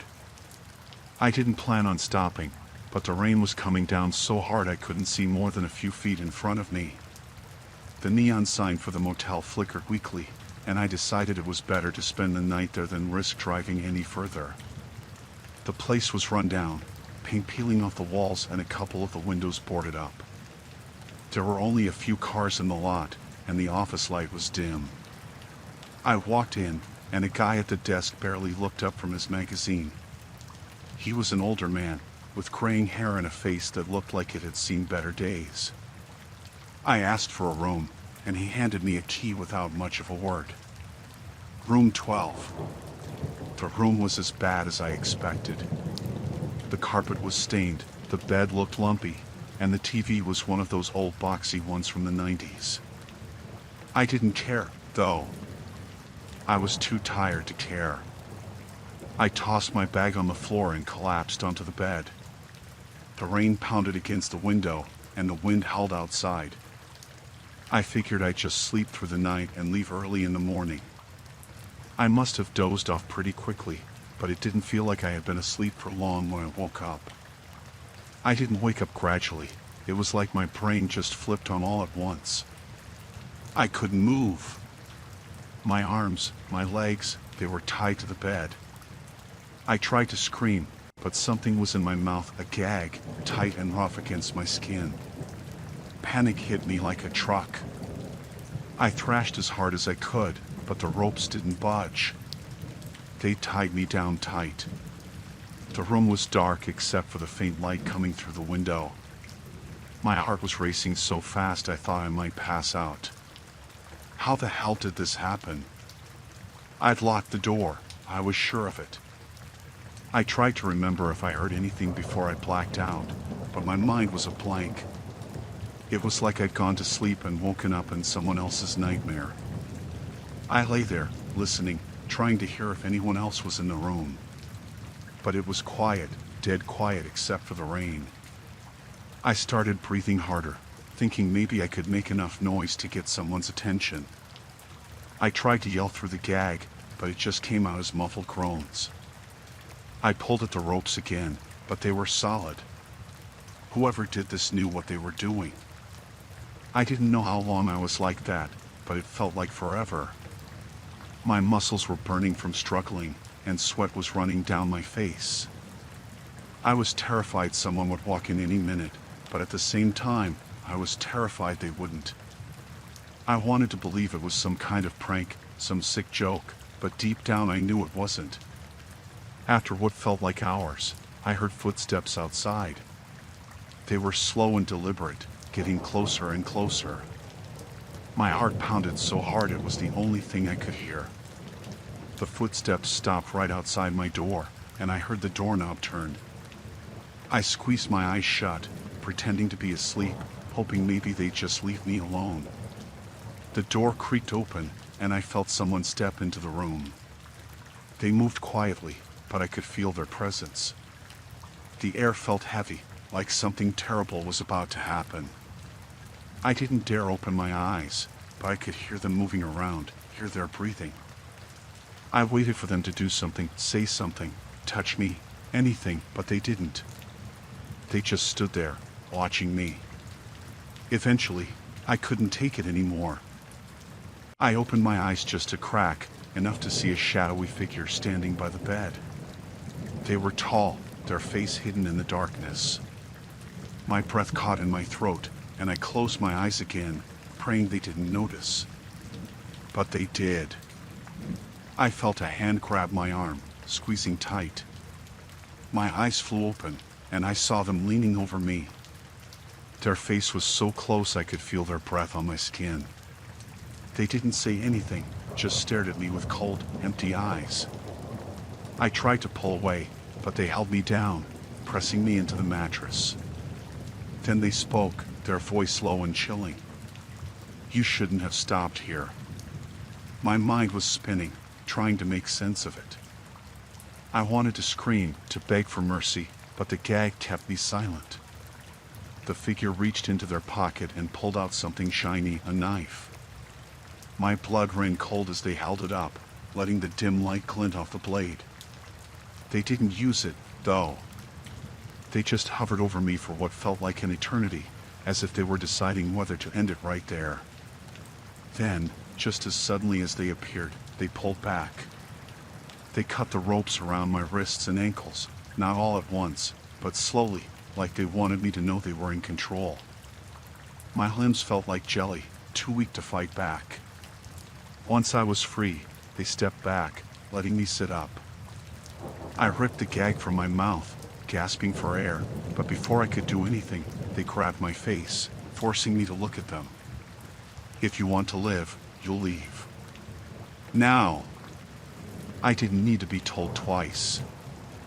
I stumbled off the bed, almost falling as my legs gave out beneath me. The figure just stood there, watching me struggle to get to the door. My hands were shaking so badly I could barely turn the doorknob. When I finally managed to open it, I bolted out of the room, not daring to look back. The motel was dead silent, not a single light on except for the dim glow from the office. I didn't stop running until I reached my car. I fumbled with the keys, dropping them twice before I finally got the door open. I jumped in, slammed the door shut, and locked it, my heart pounding so hard I thought it might burst out of my chest. I sat there for a second, trying to catch my breath, trying to make sense of what just happened. But I couldn't. The only thing I knew for sure was that I had to get the hell out of there. I turned the key, the engine sputtering to life, and floored it out of the parking lot. As I drove down the dark, empty road, I glanced in the rearview mirror, half expecting to see someone following me. But there was nothing, just the rain pouring down in sheets. I kept driving, my mind racing with questions I didn't have answers to. I didn't stop until I was miles away, at a gas station that looked halfway decent. I parked under the bright lights, my hands still shaking. I sat there, staring out into the rain, trying to calm down. But I couldn't stop thinking about that figure in the motel room, those cold eyes watching me. I knew I couldn't go to the police. What would I even say? That I checked into a motel and woke up tied to a bed with no memory of how it happened? That the other guests were in on it? It sounded insane, like something out of a horror movie. But it was real. Too real.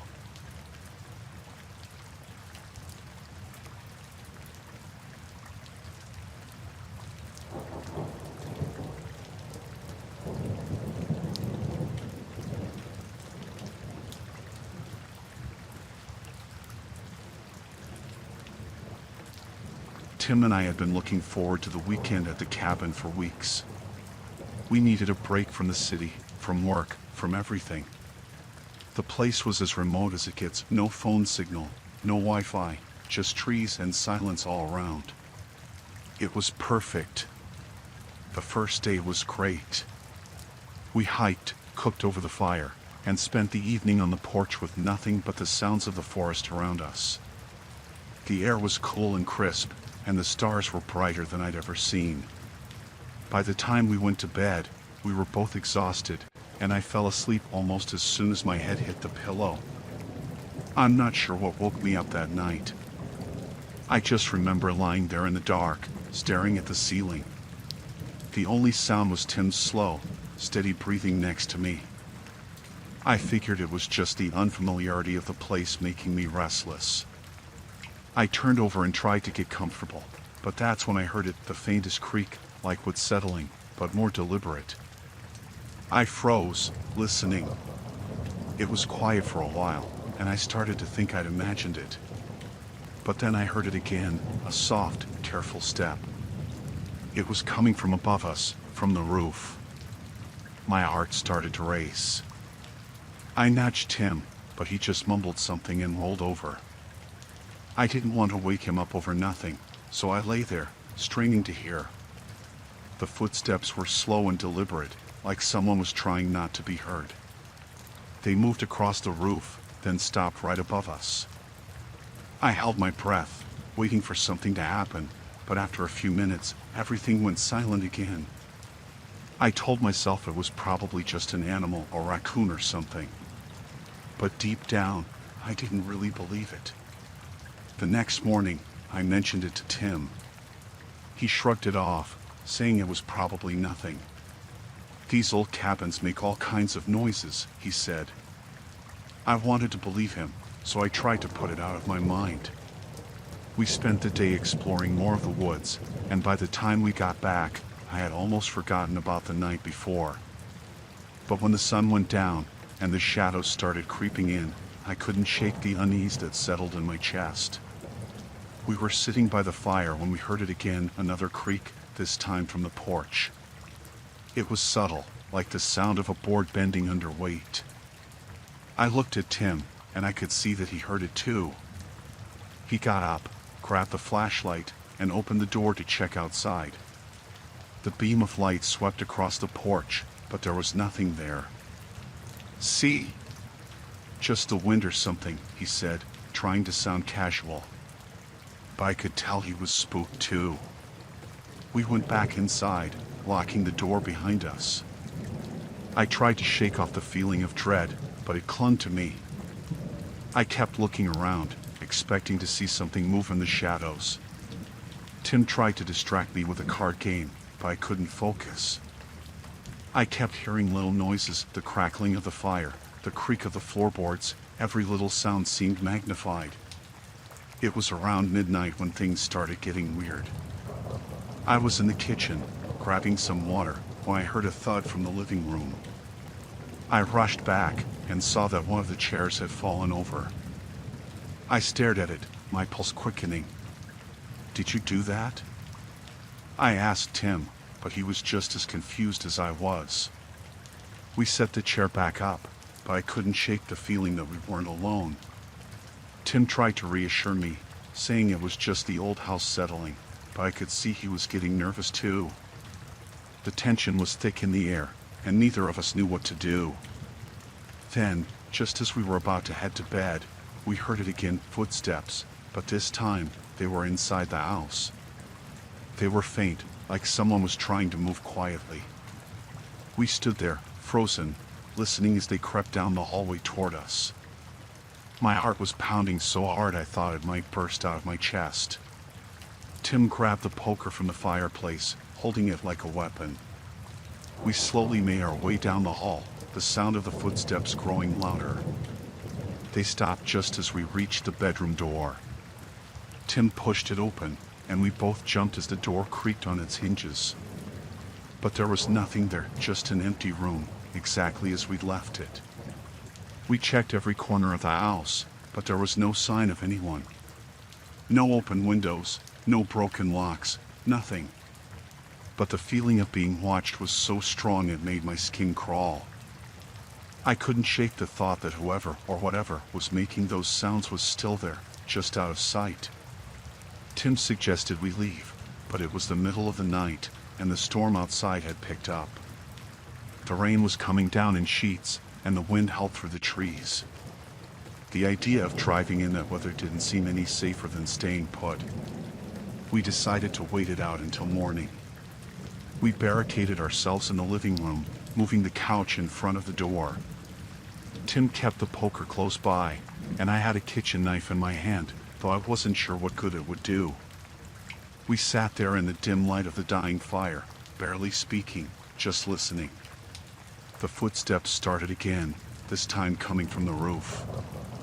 They moved slowly, deliberately, as if someone was circling the house. I clenched the knife so hard my knuckles turned white.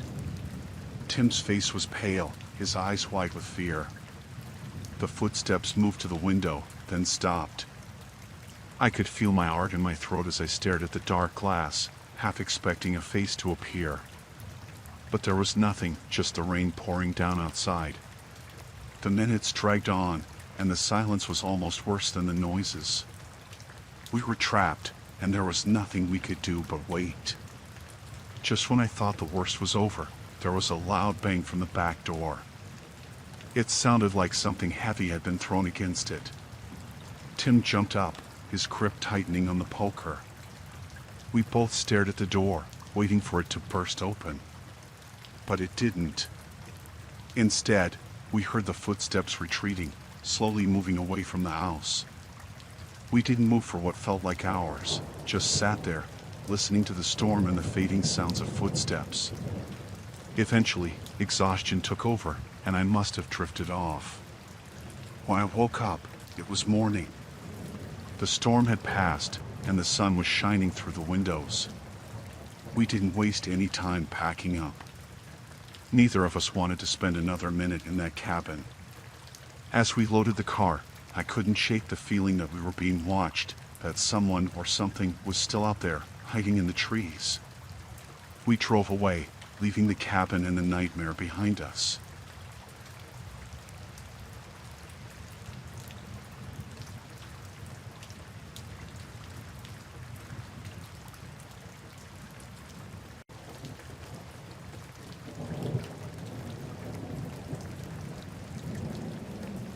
I was driving home late one night, and the storm was so bad that I could barely see the road in front of me. The rain was coming down in sheets, and the wipers couldn't keep up.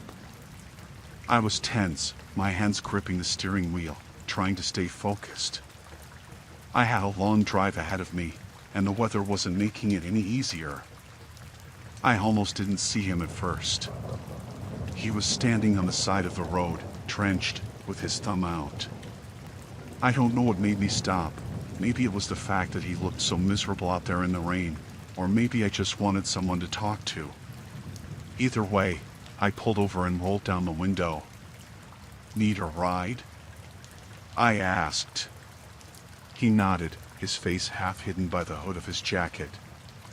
He looked like he was in his late 30s, maybe early 40s. His clothes were soaked, and he was shivering. I felt bad for him, standing out there in the storm, so I unlocked the door and he got in. "Thanks, man," he said, his voice low and rough. "I've been out here for hours." "No problem," I replied. "Where are you headed?" He shrugged. "Just need to get to the next town. Anywhere's better than out here." I nodded and started driving again. The rain was still pouring down, and the road was slick. I kept my eyes on the road, but I couldn't help glancing over at him every now and then. He didn't say much, just sat there, staring out the window. Something about him made me uneasy, but I couldn't put my finger on it. We drove in silence for a while. The only sound was the rain pounding against the car.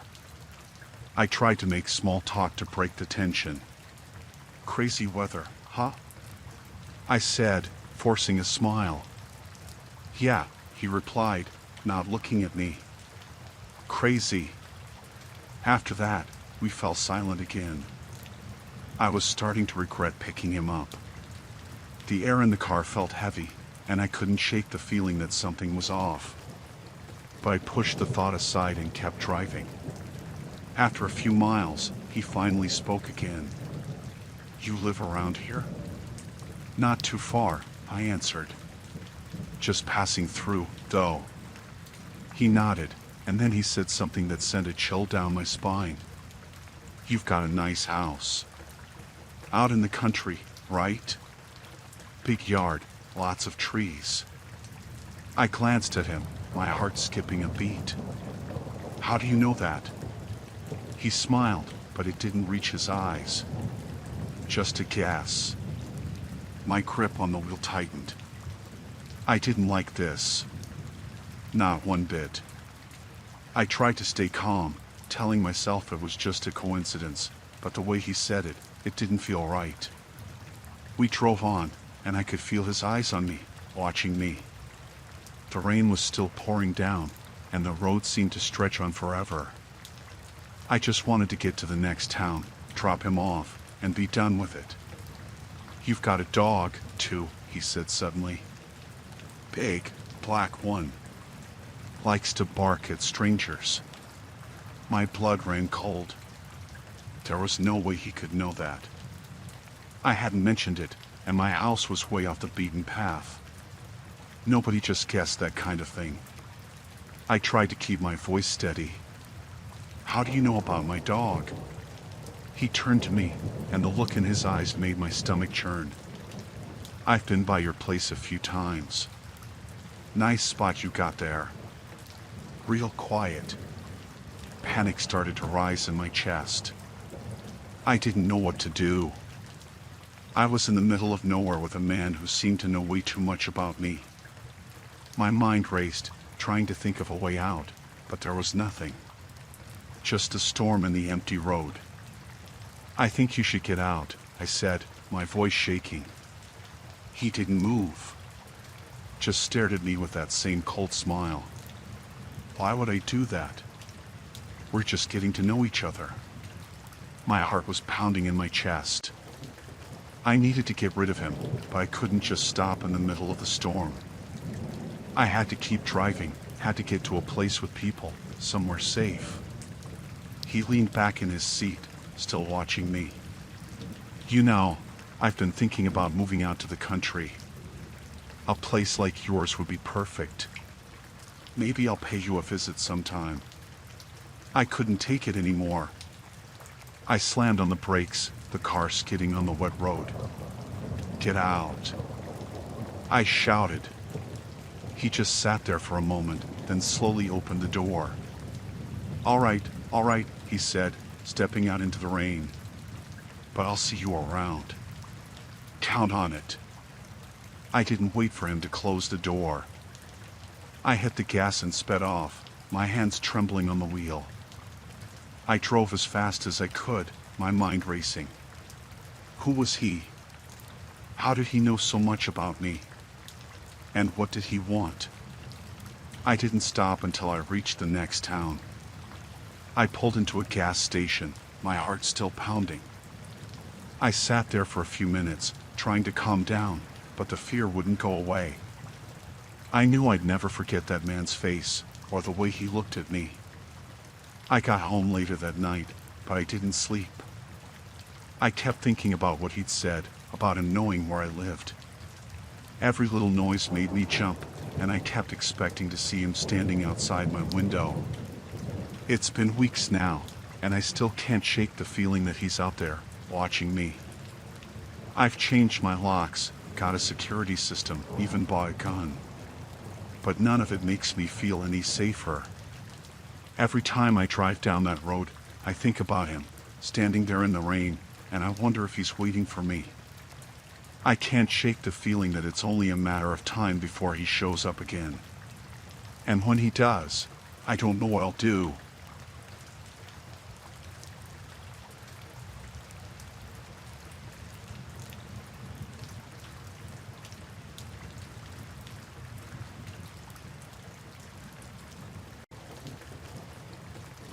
I was working late at the funeral home that night, trying to finish up some paperwork I'd been putting off all week. It was just after 9, and the place was quiet. Too quiet, really. The kind of quiet that makes you notice every little sound. The storm outside wasn't helping either. The rain was pounding against the windows, and the wind howled like something out of a bad horror movie. I'd been in the business long enough to get used to the eerie atmosphere that comes with the job. You don't think too much about what's going on around you, especially after hours. But that night, something felt different. It wasn't just a storm or the late hour. There was a tension in the air, something that made my skin crawl a little more than usual. I was at my desk in the office, going over some files, when I heard it. A faint noise coming from down the hall, near the embalming room. At first, I thought it was just the building settling, or maybe the wind pushing something around outside. But then I heard it again. It was like a soft thud, followed by a scraping sound. I froze, listening. My first thought was that maybe an animal had gotten inside. It wouldn't be the first time a stray cat or raccoon found its way in during a storm. But this sounded different, more deliberate, like someone moving around. I shook my head, telling myself I was being paranoid. The funeral home had good security, and no one would break in here of all places. Still, I couldn't shake the feeling. The noise kept coming, slow and steady, like something or someone was in there. I finally stood up, my heart beating a little faster than I liked. I grabbed a flashlight from the desk drawer and headed down the hallway. The place was dark, except for the occasional flash of lightning that lit up the windows. The hum of the fluorescent lights in the hallway was the only other sound, and it did nothing to ease my nerves. I reached the door to the embalming room and paused, listening. The noise had stopped, but the silence didn't feel right. I took a deep breath and pushed open the door. The flashlight beam cut through the darkness, revealing the cold, sterile room. Everything looked normal at first glance, but then I noticed something out of place. One of the metal tables had been moved, just slightly, but enough that I could tell. And there was something else, a faint smell, like chemicals, but not the ones we used. I stepped further into the room, my hands trembling just a little. The beam of the flashlight swept over the floor, and that's when I saw it. A small, dark stain near the corner of the table. Blood. Fresh, from the looks of it. My breath caught in my throat. This wasn't normal. This wasn't right at all. I knew I should have called the police right then and there, but I couldn't make myself do it. Something about the situation made me feel like I needed to know what was going on before I brought anyone else into it. I followed the trail of blood with the flashlight, and it led me to the storage cabinets at the back of the room. The doors were slightly ajar, and I could see something inside. Something that didn't belong there. With my heart pounding in my ears, I opened the cabinet door wider, and there it was, a duffel bag, unzipped, with something sticking out. I leaned in closer, shining the light on it. My stomach turned when I realized what I was looking at. Drugs. Bags of white powder, stuffed into the duffel, hidden among the supplies. This wasn't just someone breaking in. This was something much worse. My mind raced, trying to make sense of it all. I'd heard stories about places like this being used for shady deals, but I never thought it would happen here, in my funeral home. I turned to leave, to get out of there and call the cops, but before I could take a step, I heard the door creak behind me.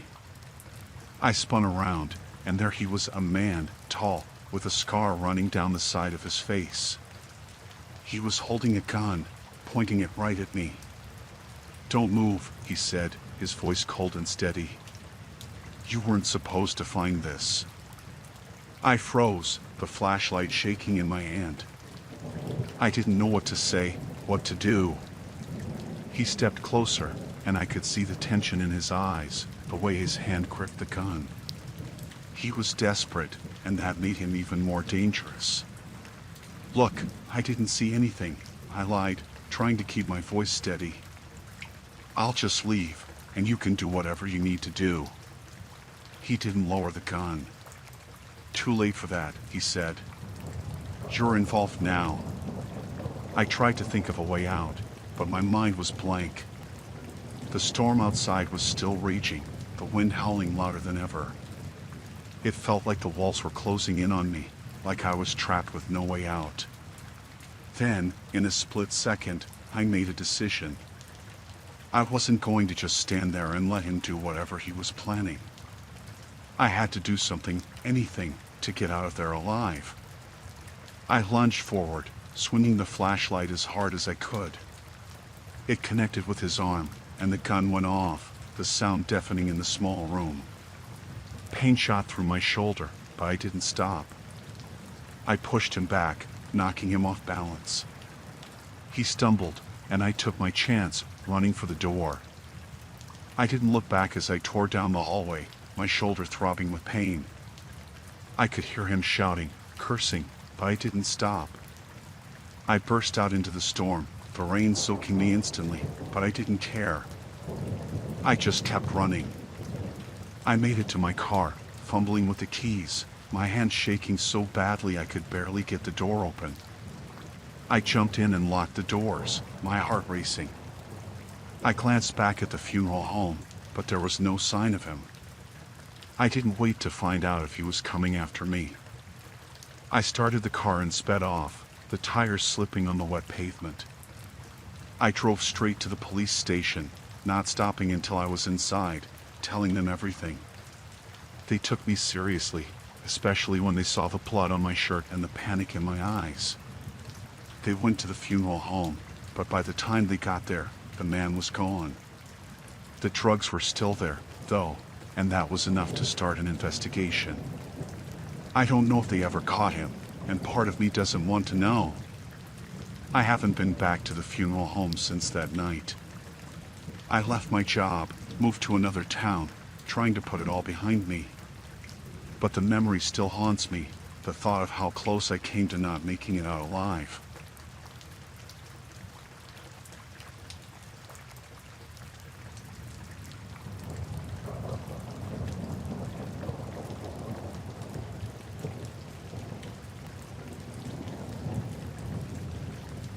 We rented a lake house for the weekend, just a group of friends looking to unwind. The place was old, kind of creaky, but it had this charm that we all liked. It was set deep in the woods, right by the water. The kind of place you don't really find unless you're looking for it. We were excited, ready to relax and enjoy the break. The weather was perfect, blue skies, warm sun, and just a slight breeze coming off the lake. There were 6 of us, me, Emma, my boyfriend Tom, my best friend Lucy, her boyfriend Greg, and our other friends, Mike and Sarah. We've been friends for years, so it felt natural to spend a weekend like this together. We planned to do all the usual stuff, swimming, fishing, maybe a little hiking, and definitely some drinking. The first day was great. We settled in, unpacked, and started a fire by the lake as the sun began to set. We laughed a lot, told old stories, and roasted marshmallows. Everything felt normal, even fun. We all stayed up late, talking about nothing and everything, just enjoying each other's company. It wasn't until the next morning that things started to feel off.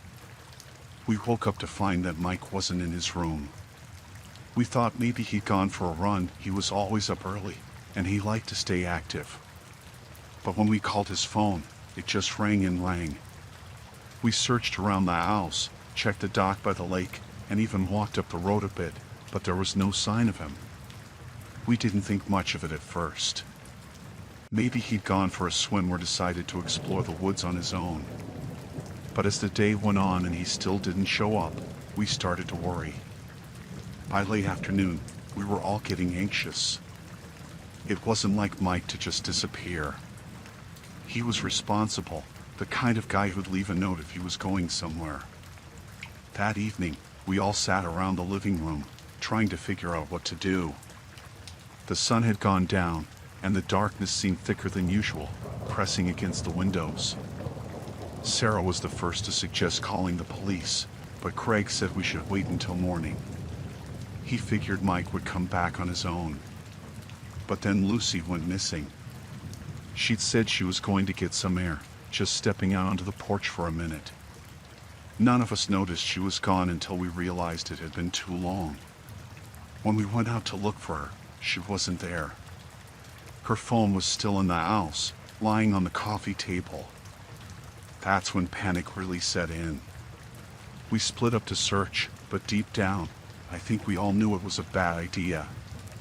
The woods were dense, the lake still and quiet, and every sound made my heart race. We shouted her name over and over, but there was nothing. It was like she'd just vanished into thin air. When we regrouped back at the house, the tension was thick. No one knew what to say. Sarah was crying, and Tom tried to comfort her, but it was clear he was scared too.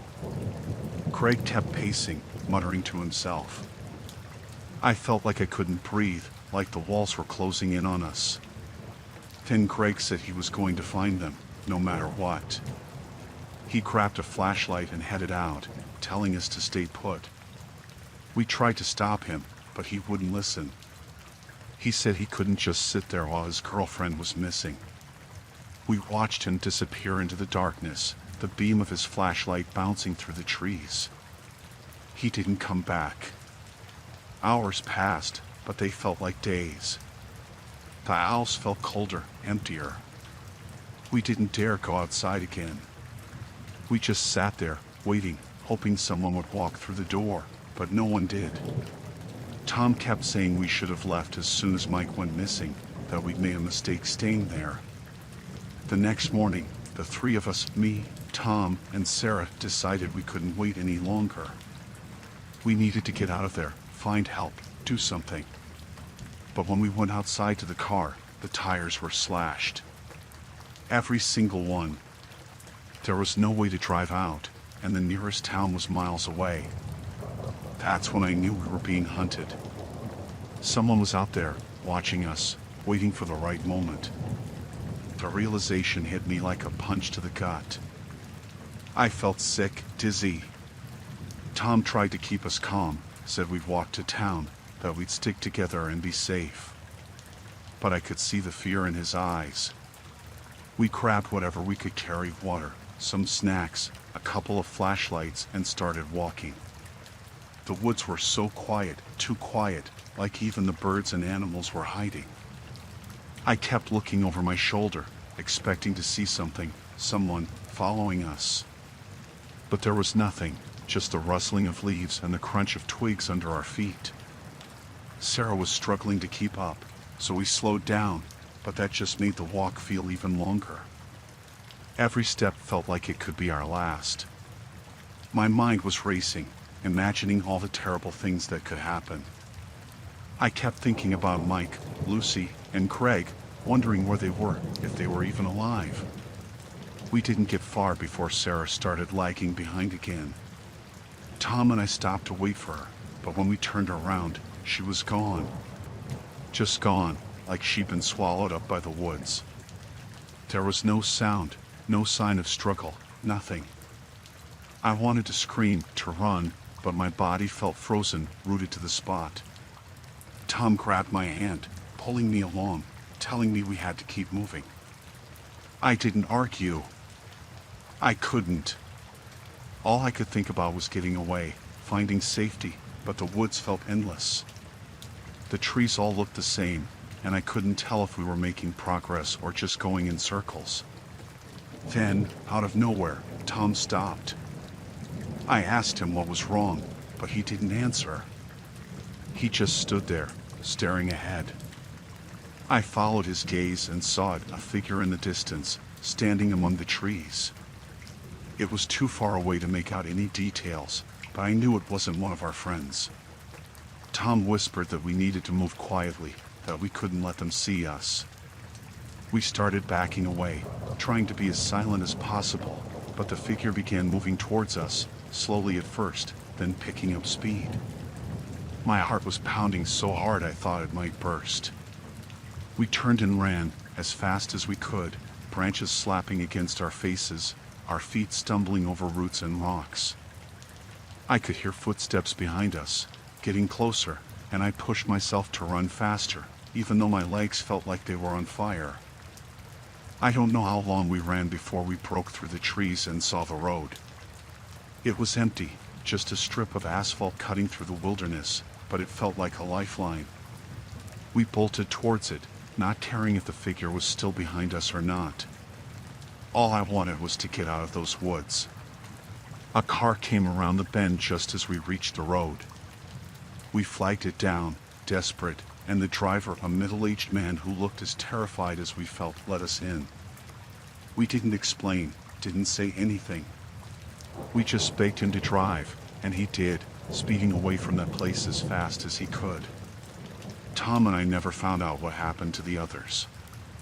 The police searched the lake house, the woods, everything, but there was no trace of Mike, Lucy, Craig, or Sarah. It was like they'd been erased from existence. No one believed our story, not really. They thought we'd gotten lost, panicked, but I know what happened.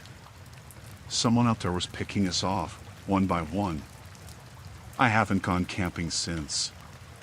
I can't.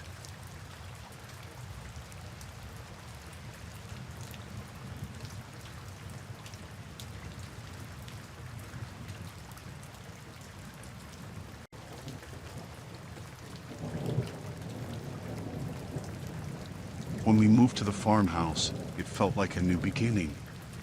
The kind of fresh start people talk about but rarely get. I was tired of the city, the noise, the stress. Alex felt the same. We found the place by chance, a listing online with a price too good to pass up. It was old, but it had character, and the land around it was beautiful, endless fields and a thick line of trees in the distance. It was peaceful. The first few days were spent unpacking, getting settled. The house was bigger than we were used to, with creaky floors and windows that rattled when the wind picked up. But it was ours. We spent our evenings sitting on the porch, watching the sun set behind the trees, talking about all the things we wanted to do with the place. We felt good about the decision, even excited. Then we found the barn. It was set back from the house, almost hidden by the overgrown grass and weeds. I'm not sure how we missed it at first. Maybe we just didn't notice it in our excitement. But one afternoon, while we were exploring the property, there it was, old, weathered wood with a roof that sagged in the middle, like it had been forgotten for years. There was something about it that made me uneasy, but I didn't say anything. Alex was already walking toward it, curious.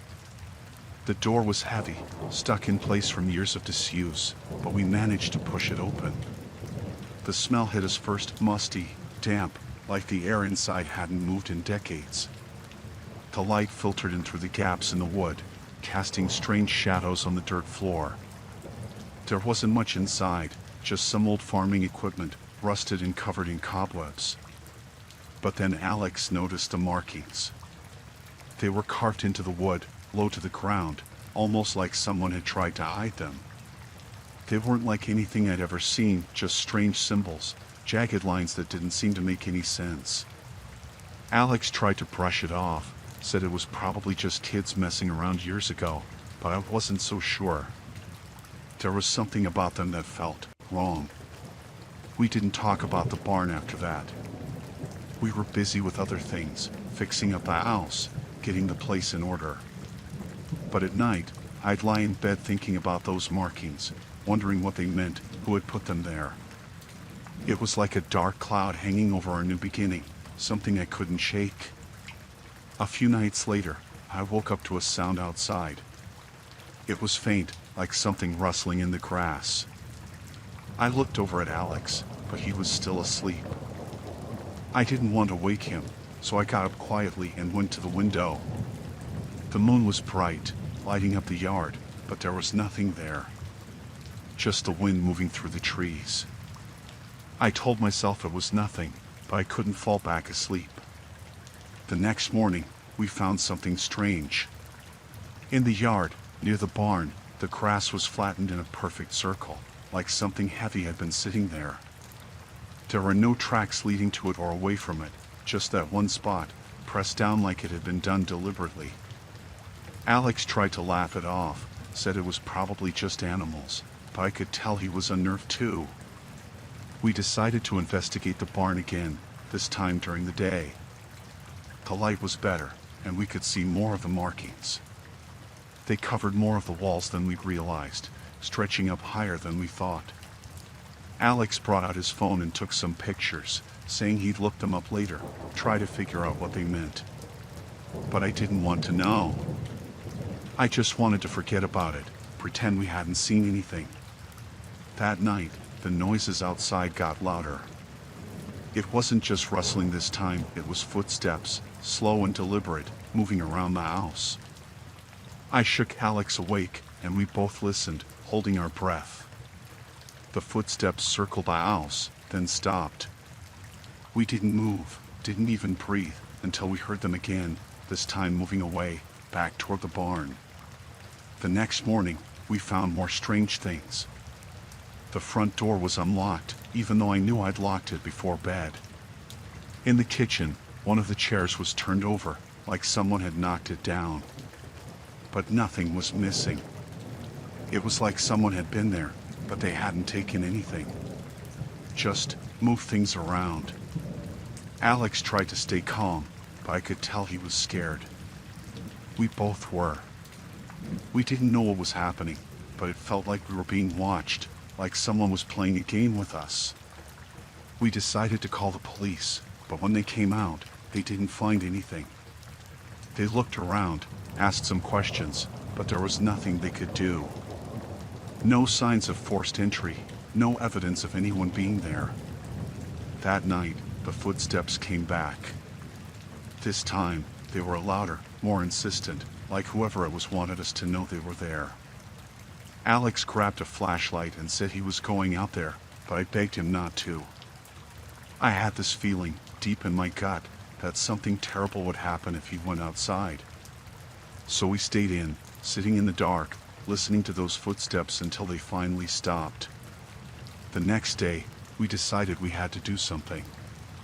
We couldn't just sit there, waiting for whatever was happening to get worse. So we went back to the barn, determined to figure out what those markings meant. Alex had done some research, and he said they were similar to symbols used by old cults, but he couldn't find an exact match. As we were looking around, we heard something whispering, low and indistinct, like it was coming from all around us. We froze, and the whispering stopped. Then, from the back of the barn, we saw a shadow move. It was quick, almost too quick to catch, but we both saw it. There was someone in there with us. We ran out, not daring to look back. When we got to the house, we locked all the doors and windows, grabbed our things, and got in the car. We didn't care about anything else, we just wanted to get out of there. As we drove away, I looked back at the barn, and I swear I saw someone standing in the doorway, watching us. We didn't go back. We called the realtor and told them we couldn't stay there, that something was wrong with the place. They didn't ask questions, just said they put it back on the market. We found a new place in town, far away from the farmhouse, and tried to put the whole thing behind us. But I still think about it, especially at night. I can't get those markings out of my head, can't stop wondering who was in that barn with us, and what they wanted. Sometimes, I wake up in the middle of the night, convinced I hear footsteps outside the window. I tell myself it's just my imagination, but deep down, I know we were never really alone out there.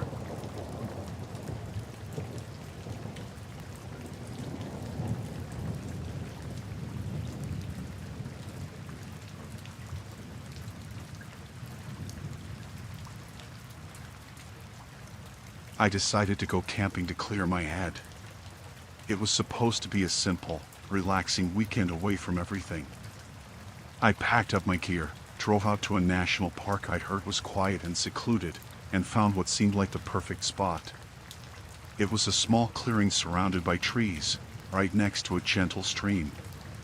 It felt peaceful and far from the hustle and bustle of daily life. I set up my tent, made a small campfire, and cooked a simple meal. The sky was clear, and the stars were brilliant, something I hadn't seen in a long time. It was everything I'd hoped for, a place where I could just be alone with my thoughts. As night fell, the forest was quiet except for the occasional rustle of leaves and the distant sound of the stream. I settled into my tent, listening to the soothing sounds of the forest. I was about to drift off to sleep when I heard a faint sound. It was so quiet at first that I thought I might have imagined it, but then I heard it again, someone moving around outside. I held still, trying to pinpoint the sound. It was closer than I expected, coming from somewhere nearby. I got out of my sleeping bag and unzipped the tent just a bit. The darkness outside was thick, and the only light was from my dying campfire. I didn't see anyone, but I could hear the sounds more clearly now, footsteps crunching on the ground and the occasional clink of metal. It sounded like someone was setting up camp not too far from where I was. I quietly stepped outside, trying to see if I could spot whoever was there. The forest was silent again, except for the sounds of the stream and the occasional rustle in the underbrush. I looked around but saw no one. The footsteps had stopped, but I could still sense that I wasn't alone. I went back into my tent, feeling uneasy.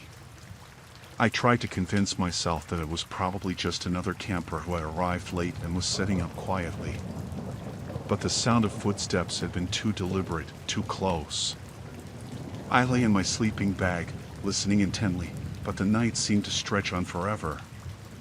A few hours later, I heard it again. This time, it was louder, and I could definitely tell that someone was moving around very close to my campsite. I didn't want to confront anyone directly in case it was someone who might be dangerous, so I decided to wait and see if I could figure out what was going on. I waited until I was sure the person was near my tent. I slowly unzipped the tent and peered outside. The campfire was nearly out, casting faint shadows. I saw movement near the edge of the clearing. I grabbed a flashlight and shone it toward the movement. I saw someone quickly duck behind a tree. My heart was racing. I didn't know who this person was or what they wanted. I felt trapped in my own campsite, unable to call for help because there was no cell service out here. I considered packing up and leaving, but I didn't want to make any sudden movements that might attract attention. The person didn't come any closer, but I could hear them shuffling around and occasionally whispering. I listened carefully and heard the sounds of equipment being moved, metal clinking, a rope dragging through the dirt. I had no idea what they were doing, but it was clear they weren't just another camper who had arrived late. I decided to take a risk. I carefully crawled out of my tent and moved silently toward the edge of the clearing. I could see a shadow moving around the area where I had heard the noises coming from. I crept closer and saw a figure setting up a makeshift campsite. It was a man, dressed in dark clothing, and he seemed to be preparing something, maybe a tent or a shelter. I could barely make out what he was doing, but I could see enough to know that he was not there to enjoy a peaceful camping trip. I felt a chill run down my spine. I needed to get out of there, but I also needed to find out if he had noticed me. I quietly made my way back to my tent. I had to be very careful not to make any noise that might give me away. I could still hear the man rustling around outside. I quickly decided to pack up my gear and leave. I knew it wasn't safe to stay, especially if I had stumbled upon someone who was up to no good. I packed everything as quickly and quietly as I could, trying not to make any noise that might attract attention. As I worked, I could hear the man's footsteps coming closer, like he was patrolling the area. My anxiety grew with every sound. I had to get out of there before he discovered I was still around. Just as I finished packing up, I heard a loud crash from the direction of the man's campsite. It sounded like he had knocked something over or had a sudden outburst. I took that as my chance to leave. I grabbed my flashlight, made sure everything was packed, and carefully made my way back to my car. I didn't look back as I drove away, my heart pounding in my chest. I was grateful to get out of there without any confrontation. I drove straight to the nearest town, where I found a small motel and checked in for the night. I was exhausted, but the adrenaline kept me awake. The next morning, I called the park ranger station and reported what had happened. I wasn't sure if they would take it seriously, but I gave them all the details I could remember. They assured me they would send someone to check the area. I never went back to that campsite. I'm not sure what that man was planning, but I'm glad I left before finding out. The whole experience left me shaken, and I've been much more cautious about where I choose to camp since then. Sometimes, I still think about that night and wonder what would have happened if I had stayed or if I had been caught by surprise. Camping was supposed to be a way to escape the everyday stresses of life, but it turned into a nightmare I never expected.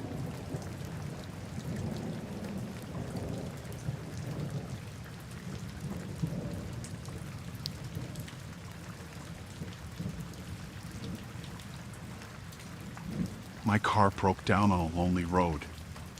It was getting dark, and there were no other cars around. I saw a light from a house not too far away and decided to walk there for help. I hoped someone could give me a ride or let me use their phone. I had no cell signal, and it was starting to get cold. The house looked old and a bit run down, but the lights were on. I knocked on the door, and a man in his 50s opened it. He had a tired look on his face and asked what I wanted. I explained my situation, and he hesitated but then invited me in. He said I could use the phone to call for a tow truck. Inside, the house smelled musty, and the furniture looked like it hadn't been changed in decades. He led me to the living room and handed me a phone. As I dialed, I noticed a woman in the kitchen, watching me closely. She seemed nervous. The phone rang, but no one answered. I tried again, still nothing. The man said the phone lines were unreliable out here. He offered me a drink, but I declined. I asked if he could give me a ride to the nearest town. He said it was too far, and his truck was out of gas. Something felt off, but I had no other options. He suggested I stay the night and leave in the morning. I didn't like the idea, but it was getting late. He showed me to a small room with a single bed. The window was nailed shut, which made me uneasy. I sat on the bed and tried to think of another plan. The house was eerily quiet. After a while, I heard whispers coming from the hallway. I couldn't make out what they were saying, but it sounded tense. I decided to peek out. The man and woman were talking in hushed voices near the stairs. They seemed to be arguing. I stepped back into the room and closed the door softly. I couldn't shake the feeling that something was very wrong. I needed to get out of there. I quietly opened the door and crept down the hallway. I saw another door slightly open and looked inside. There was a young girl, maybe 10 years old, sitting on the floor. She had a scared look on her face. I asked her if she was okay. She shook her head and whispered that I needed to leave. She said her parents weren't what they seemed. My heart pounded as I heard footsteps approaching. I quickly closed the door and hurried back to my room. I had to find a way out, fast. The house was dark, and I didn't want to turn on any lights. I looked for something to defend myself with and found a heavy lamp. I picked it up and made my way to the front door. It was locked, and the key was missing. Panic set in as I searched for another exit. I remembered the back door and headed towards the kitchen. The woman was there, blocking the way. She asked what I was doing, and I lied, saying I needed some air. She didn't believe me and started yelling for her husband. I bolted past her and ran to the back door. It was also locked. I could hear them both coming now, shouting angrily. I ran to the basement door and flung it open. I didn't want to go down there, but I had no choice. I descended the creaky steps and found myself in a dimly lit basement. There were old tools and boxes everywhere. I hid behind a stack of boxes, trying to calm my breathing. They were searching the house for me, their footsteps echoing above. I had to find another way out. I spotted a small window near the ceiling. It looked just big enough for me to squeeze through. I climbed up and struggled to open the window. It finally gave way, and I crawled out into the cold night air. I ran towards the woods, not looking back. My heart was racing, and I felt a surge of relief when I reached the trees. I kept running, trying to put as much distance between me and the house as possible. After what felt like hours, I saw headlights in the distance. A car was coming down a dirt road. I flagged it down, and the driver, an older man, stopped. I quickly explained what happened, and he let me in. He said he'd take me to the nearest town. As we drove away, I glanced back at the dark woods. I didn't know what those people were hiding, but I was glad to be far from them. The man dropped me off at a diner, and I called for a tow truck. I never wanted to see that place again. I got my car fixed and drove home, still shaken by the night's events. I couldn't stop thinking about that little girl. I hoped she was okay.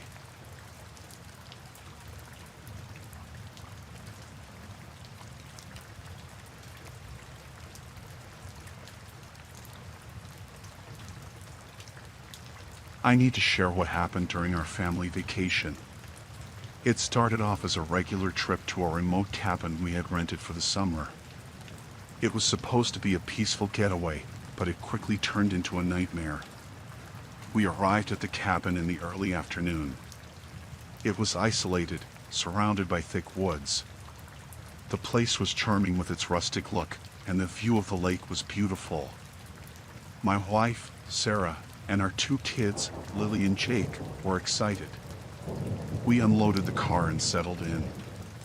The first couple of days were great. We hiked, fished, and spent evenings by the campfire. Everything seemed perfect until I noticed something odd. It was on the 3rd night. I had gone out to check the grill because the kids wanted to roast marshmallows. As I walked around the cabin, I saw something unusual. There was a small, dark spot on one of the trees close to the cabin. It looked like someone had scratched the bark, but I thought nothing of it. I assumed it was just a stray mark from a previous renter or perhaps an animal. Later that night, I heard a noise outside. It was a faint rustling sound. I went outside with a flashlight but found nothing. I shrugged it off as the wind or an animal. I didn't mention it to Sarah. I didn't want to worry her. The next morning, I saw more marks on the trees. They were fresh, and the scratches seemed to be forming a pattern, almost like an arrow pointing towards the cabin.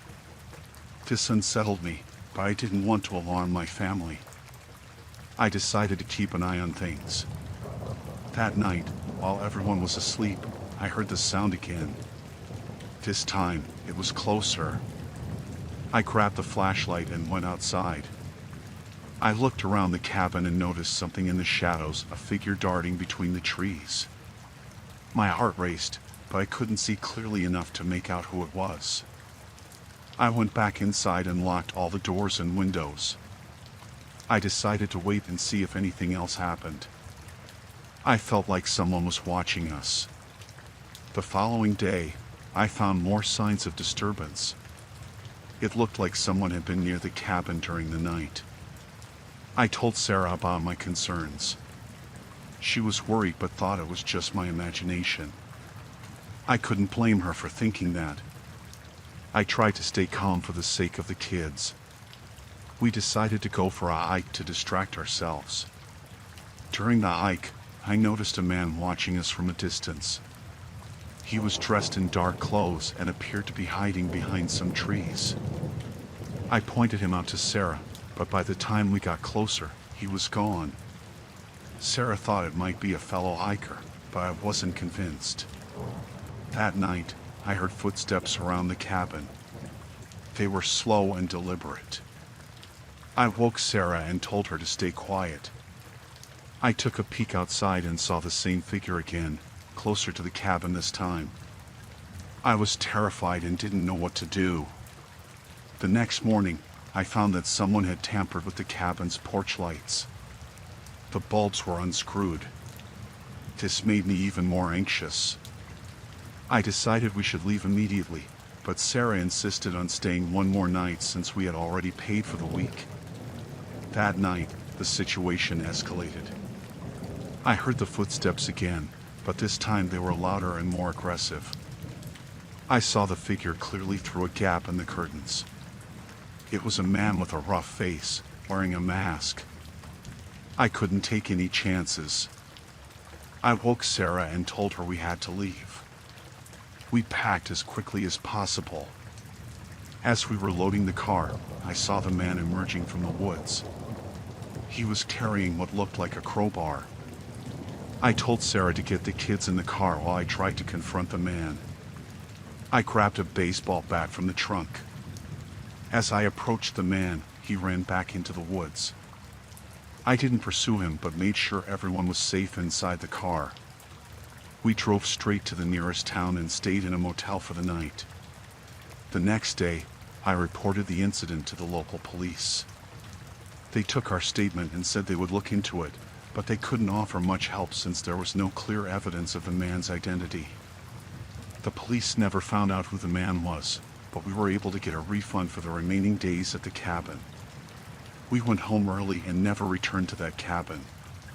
The experience left us all shaken, and I couldn't stop thinking about what might have happened if we hadn't left when we did.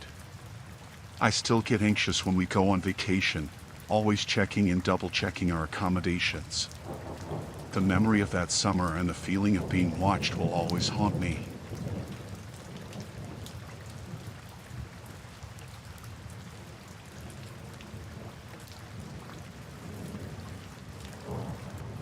Tom and I decided to take a weekend trip out of the city to enjoy some quiet time.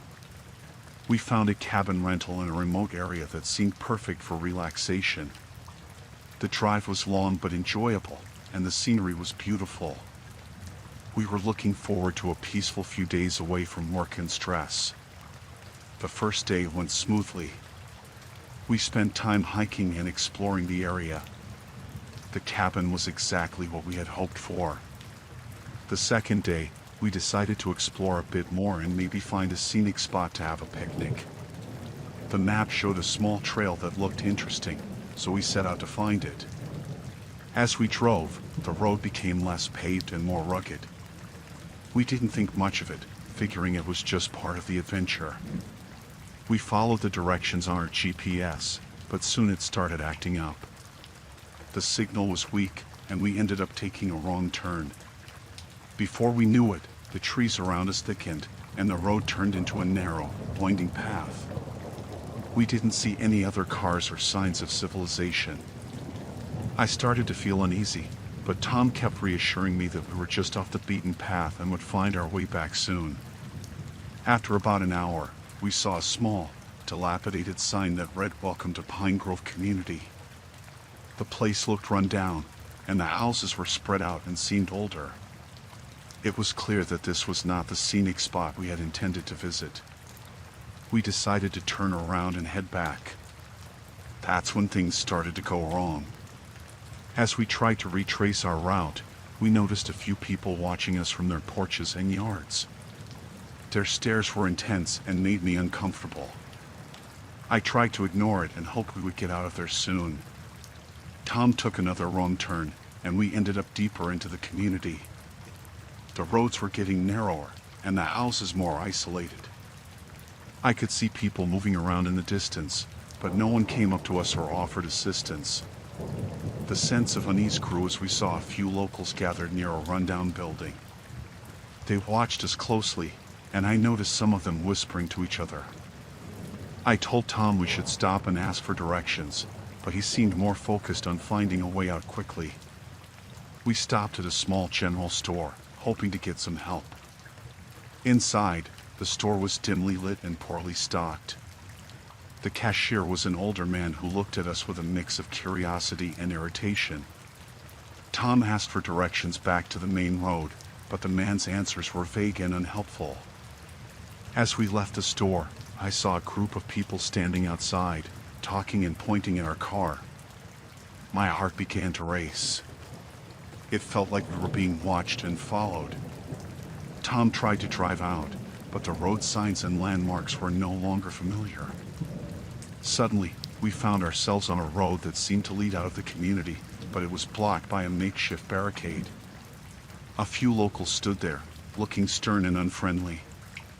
They waved us to stop, and Tom had no choice but to comply. One of the men approached our car. He was rough-looking and had an intimidating presence. He asked us what we were doing in their community.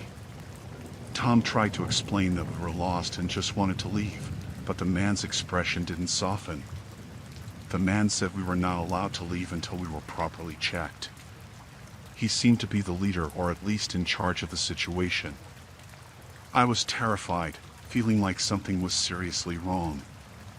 I whispered to Tom that we needed to get out of there quickly. Tom agreed, and while the man was distracted by a radio call, Tom started the car and tried to drive around the barricade. The locals started shouting and running towards us. My heart pounded as we raced down the road, trying to find any way out of this hostile place.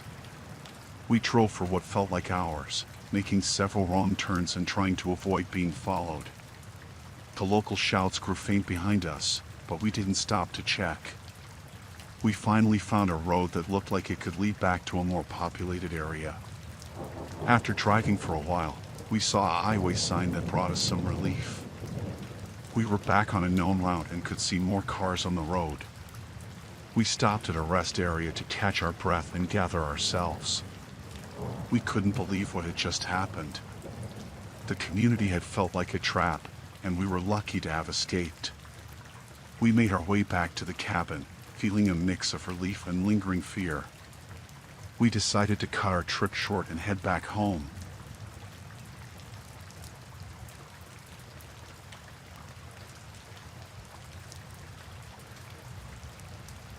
I was staying at a hotel with my friend, Sarah. We were in town for a concert, just a weekend trip to have some fun. We got our room keys, went up to our room, and settled in.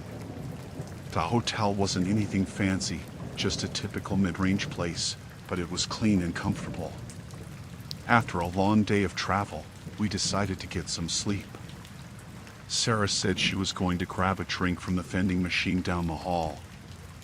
I was tired and told her I'd wait for her in the room. She grabbed her key and left. I lay down on the bed, scrolling through my phone to pass the time. 10 minutes passed, then 15. I started to get worried. Sarah wasn't the type to take this long for something simple. I got up and went to the door, opened it, and looked down the hallway. It was empty. I called out her name, but there was no answer. My heart started to pound in my chest. I stepped out of the room and walked to the vending machines. No sign of her. I went down to the front desk and asked if they'd seen her. The night clerk gave me a puzzled look and said no one matching her description had come by. I insisted she was just getting a drink. The clerk checked the security cameras but said they didn't see anyone in the hallways or near the vending machines. Panic set in. I went back to the room, hoping she'd return. An hour passed. I called her phone, but it went straight to voicemail. Something was very wrong. I decided to go back to the front desk and demand they take another look. This time, a different clerk was there.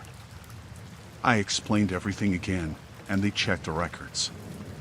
According to their system, Sarah had never checked in. They had no record of her at all. I was furious and scared. I knew she was here. I had seen her walk out of the room. The clerk suggested I might be mistaken. Maybe she checked into another hotel.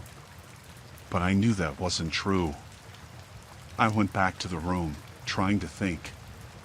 As I sat there, I noticed something strange. A piece of paper sticking out from under the bed. I pulled it out and saw it was a business card for a local nightclub. It seemed out of place. I decided to investigate. The nightclub was a seedy place in a rundown part of town. I showed the card to the bouncer, and he let me in without a word. The inside was dark and loud, filled with smoke and the smell of alcohol. I felt out of place and nervous, but I had to find Sarah. I wandered around, asking people if they'd seen her. Most ignored me, but one man pulled me aside. He said he saw a girl matching her description with a group of men. He told me they were part of a trafficking ring operating out of the hotel. My blood ran cold. He warned me to leave and forget I ever saw anything. But I couldn't just leave Sarah. I went back to the hotel, my mind racing. I needed a plan. I couldn't trust the staff, and I couldn't call the police without proof. I decided to check the basement, thinking maybe there was more to this place. I found a door marked employees only and managed to slip inside when no one was looking. The basement was dark and damp, filled with storage boxes and cleaning supplies. I carefully made my way through, trying not to make any noise. At the far end, I saw a door slightly ajar with light spilling out. I crept closer and peeked inside. My heart nearly stopped. There were several men inside, talking in hushed tones. I saw Sarah, tied to a chair, looking terrified. I knew I had to act fast. I quietly backed away and looked for something to use as a weapon. I found a heavy metal pipe and gripped it tightly. I waited for the right moment, then burst into the room, swinging the pipe with all my strength. I caught one of the men off guard, knocking him to the ground. The others turned to me, shocked. I yelled at Sarah to run. She struggled to her feet, and I fought off the men as best I could. We managed to escape the room and run back upstairs. We burst out of the basement and into the lobby. I screamed for help, and this time, a few guests took notice.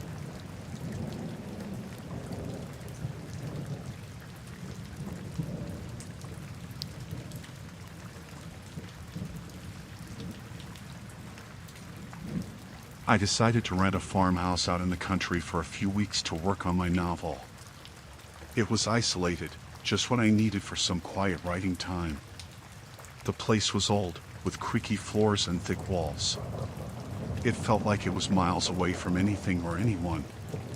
One night, the storm came in. The rain was relentless, and the wind howled through the trees. It was hard to concentrate with all the noise.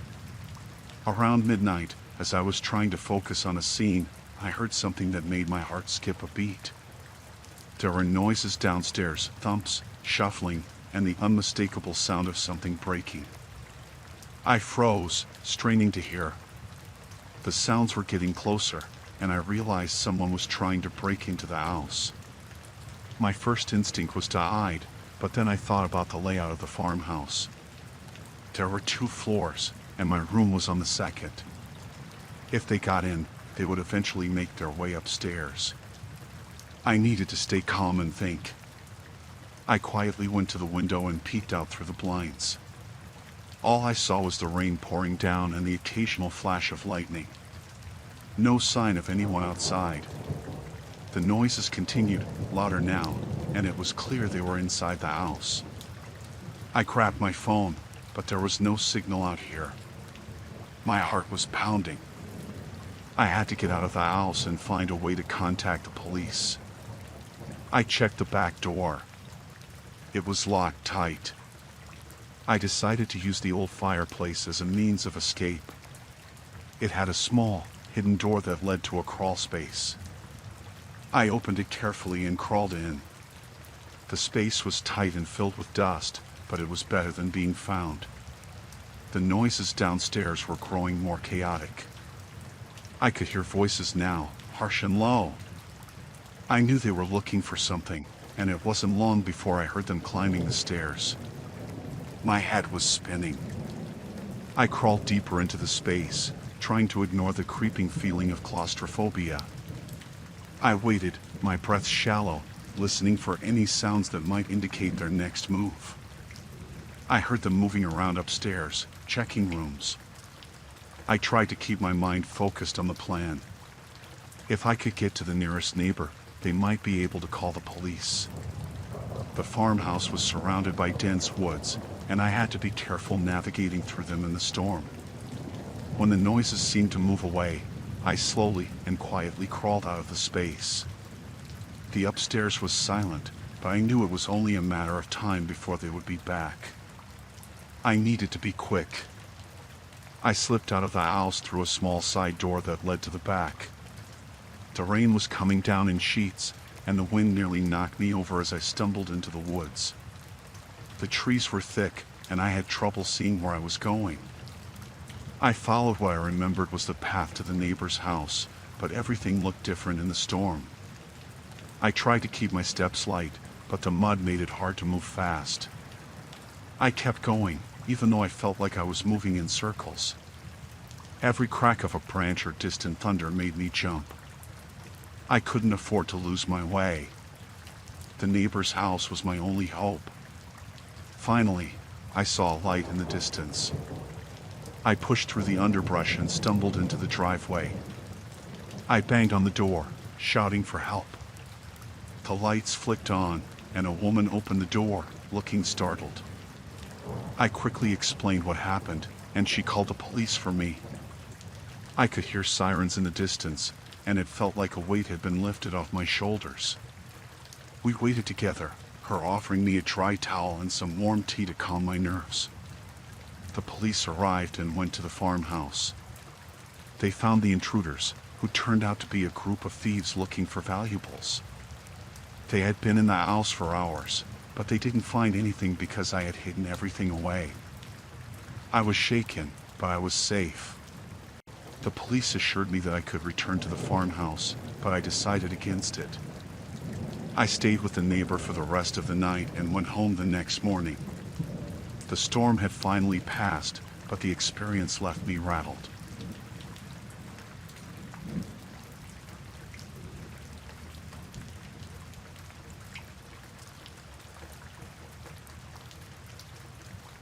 It was a night like any other, except for the relentless rain hammering against my windows. I was working late in my home office, trying to finish up a project that had me behind schedule. The storm outside was so loud that it drowned out everything else, making it hard to focus. The occasional flash of lightning would light up the room, only to be swallowed by darkness again. Around midnight, my phone rang. I glanced at the screen and saw an unknown number. Normally, I wouldn't answer, but I was expecting a call from a client, so I picked it up. The voice on the other end was rough, almost like it was distorted by static. "Jenna," the voice said, "I know what you did." My heart skipped a beat. "Who is this?" I asked, trying to keep my voice steady. There was a pause, then the voice said, "You don't need to play dumb. You know exactly what I'm talking about." I felt a chill run down my spine. I had no idea who this person was or what they were referring to. "I think you've got the wrong number," I said. The voice laughed, a harsh, mocking sound. "Don't play games with me. I know about the emails you've been sending. I know about your secret meetings. I hadn't been sending any emails I shouldn't have. And as for secret meetings, there were none." I felt a growing panic. "Listen, I don't know what you're talking about. I'm going to hang up now." Before I could, the call ended. I stared at the screen, my hands trembling. I tried calling back, but the number was disconnected. I felt uneasy but tried to push it aside. Maybe it was just a prank. But then the calls kept coming. Every time I answered, the caller would say something that made no sense or repeated vague threats. They knew details about my life, my job, my routines, even the names of a few friends. It was unsettling, to say the least. I tried to trace the calls, but the number always came up as blocked or unavailable. My attempts to block the number didn't work, they just kept calling from different ones. The feeling of being watched was growing stronger. After an hour of this, I noticed something odd. Every now and then, I'd see a shadow moving past the window when the lightning flashed. I tried to dismiss it as the effect of the rain or my imagination. But as the night dragged on, the feeling of dread only intensified. I decided to check outside. I carefully peeked out through the curtains, trying not to draw attention. The rain was coming down in sheets, and visibility was almost zero. I didn't see anyone, but the feeling that someone was out there, hiding in the dark, was almost palpable. I went back inside, trying to calm myself. I locked all the doors and windows, and the calls continued. The callers seemed to be enjoying my fear, taunting me with personal details and telling me that my time was running out. I knew I had to do something. I called the police, but they told me to stay on the line and keep them updated if anything happened. They said they'd send someone over as soon as they could, but it might take a while given the storm. I felt alone, stranded, and vulnerable. Suddenly, a loud thud came from the back of the house. I jumped, my heart racing. I grabbed a flashlight and a baseball bat I kept for protection.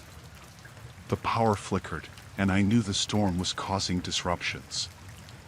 I went to the back door, shining the flashlight outside. The rain was coming down so hard that it was difficult to see anything.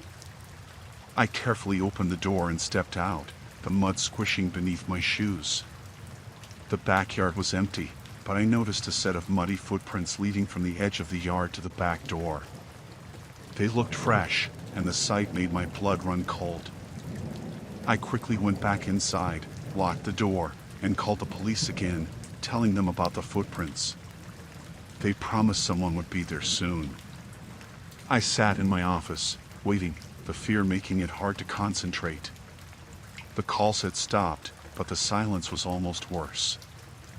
I felt like a sitting duck, waiting for something terrible to happen. After what felt like hours, there was a knock on the door. I hesitated but finally opened it to find 2 police officers standing there, soaked from the rain. They came in and began to investigate, checking around the property and asking me about the calls and any suspicious activity. As they spoke with me, I felt a bit of relief, but the dread never fully left. They did a thorough search of the area but found no one. They took the details of the calls and the muddy footprints and promised to keep an eye on things. Once they left, I locked up the house and tried to get some sleep. I left a light on and stayed close to my phone, ready to call for help if needed. The storm continued to rage outside, but eventually, exhaustion took over, and I fell into a fitful sleep. In the morning, the storm had passed, and the sun was out. The police had not reported any incidents from the night before. The unsettling feeling of being watched began to fade, but I knew I'd be more cautious from now on. The calls eventually stopped, and I never heard from the mysterious caller again.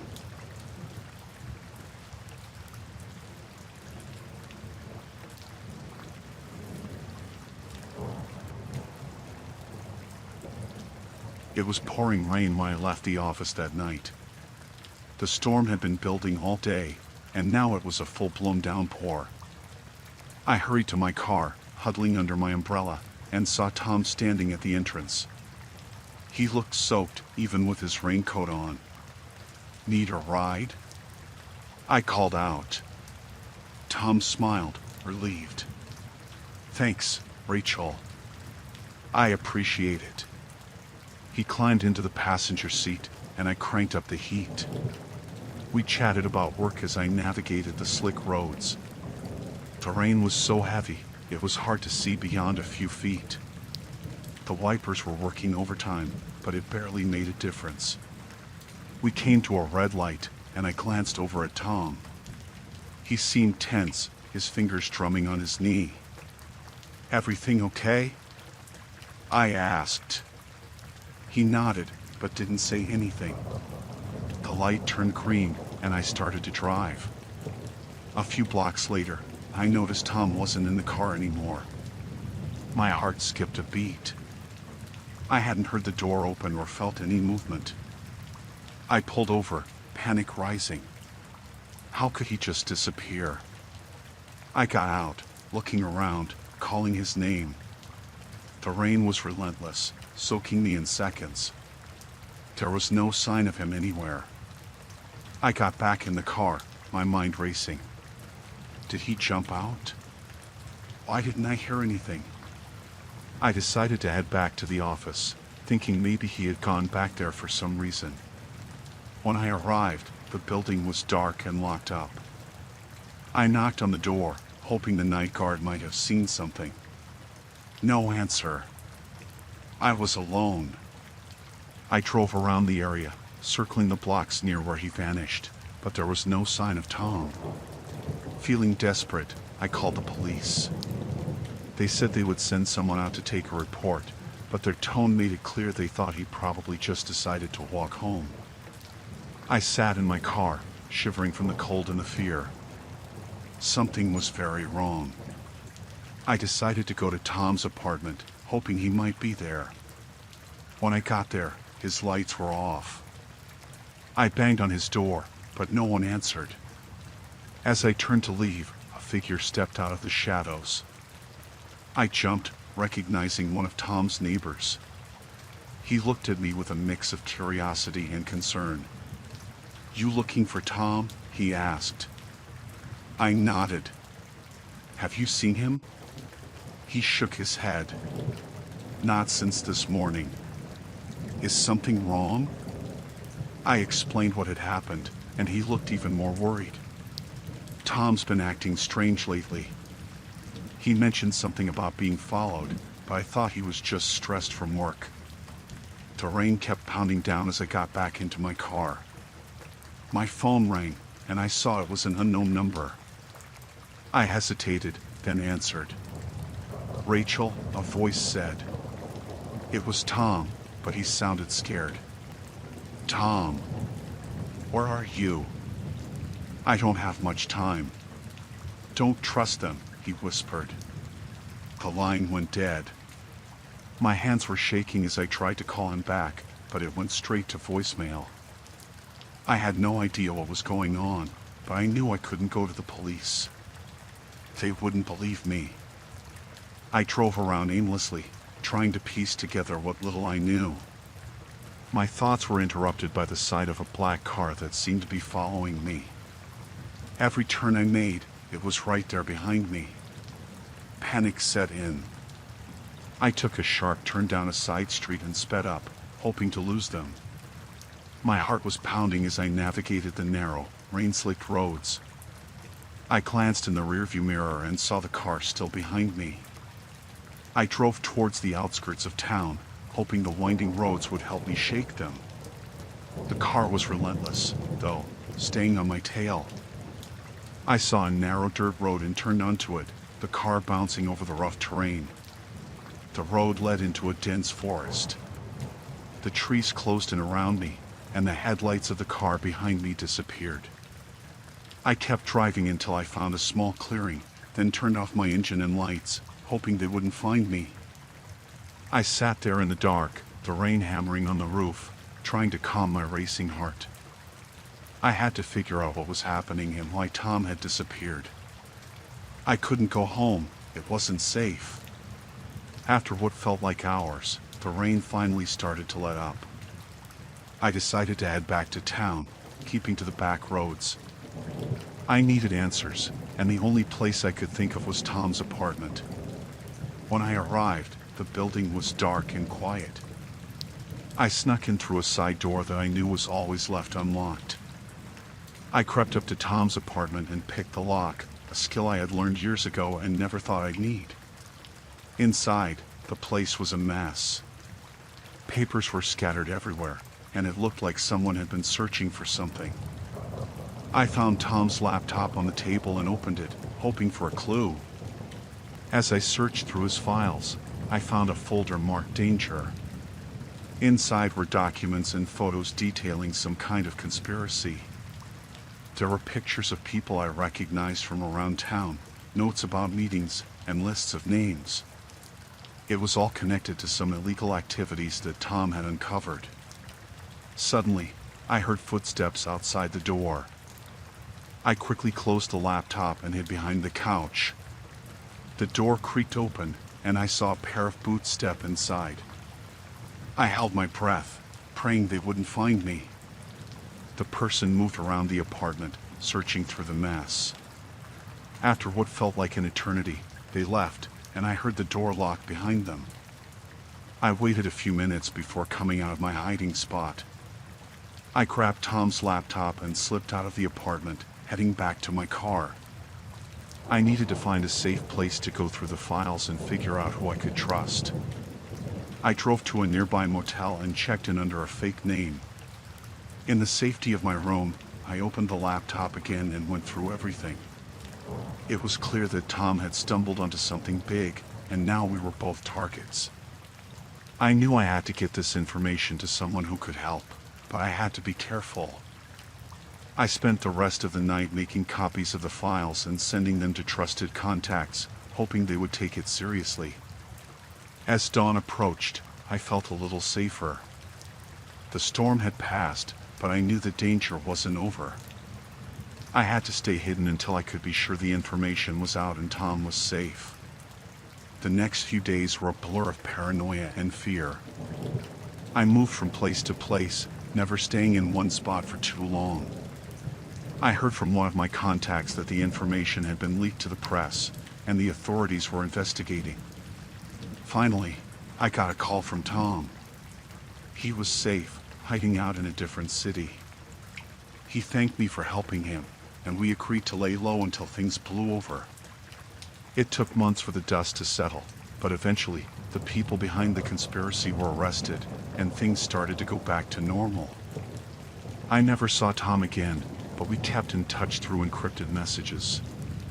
That rainy night changed everything. I learned to be more cautious, to trust my instincts, and to always be aware of my surroundings.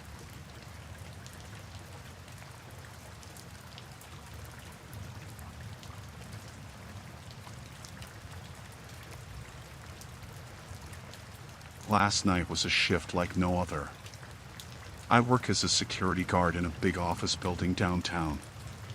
Usually, it's pretty quiet.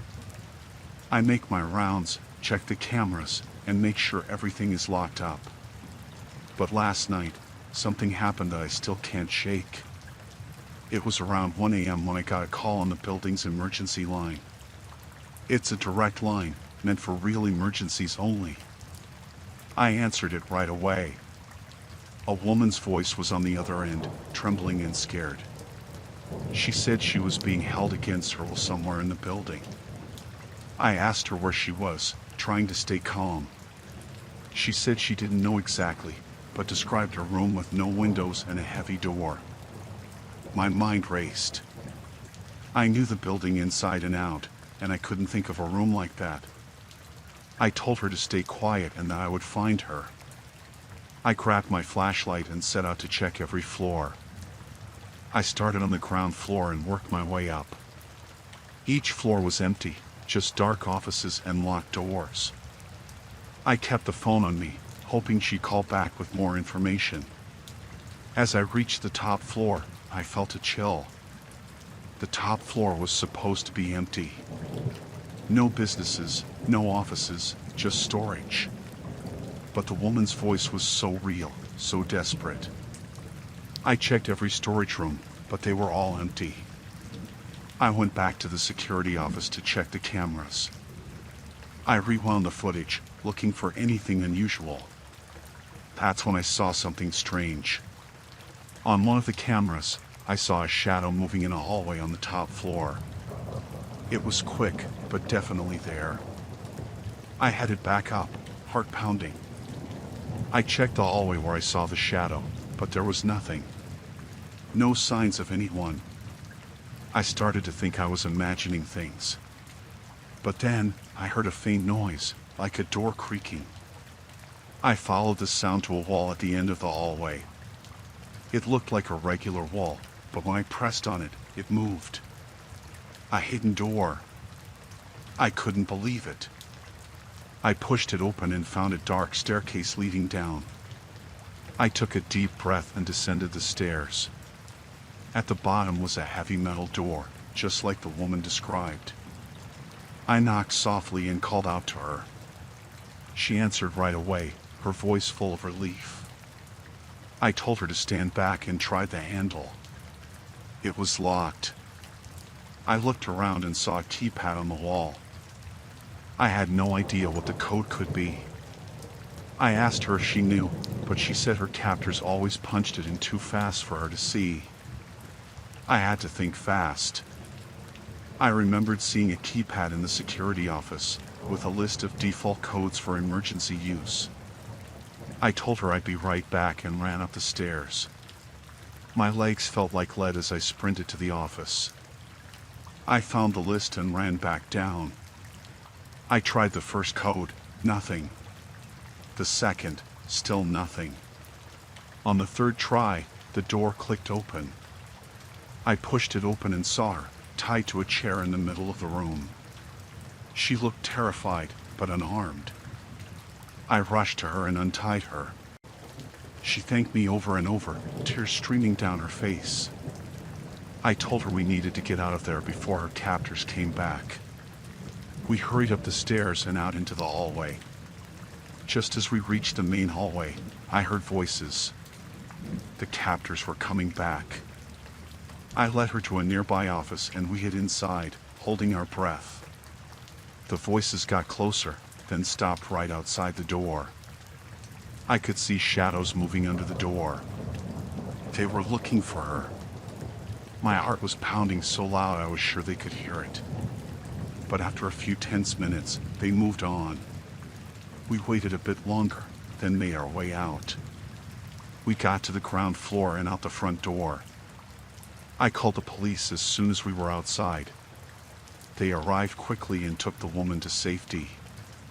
They searched the building but didn't find the captors. They had vanished. The police questioned me for hours. I told them everything I knew, but there were still so many questions. Who were these people? Why was she being held? And how did they know the building so well? I didn't get any answers that night. I went home, exhausted and shaken. I couldn't sleep, replaying everything in my mind. The woman's voice, the hidden door, the shadows under the door. It all felt like a nightmare. Today, I'm still trying to process it all. The building feels different now, less safe. I keep thinking about that woman and what she went through. I'm just glad I was there to help, even if I don't have all the answers. I don't know if I'll ever feel completely safe again, but I do know one thing: I'll always trust my instincts. If I hadn't listened to that call, who knows what might have happened to her.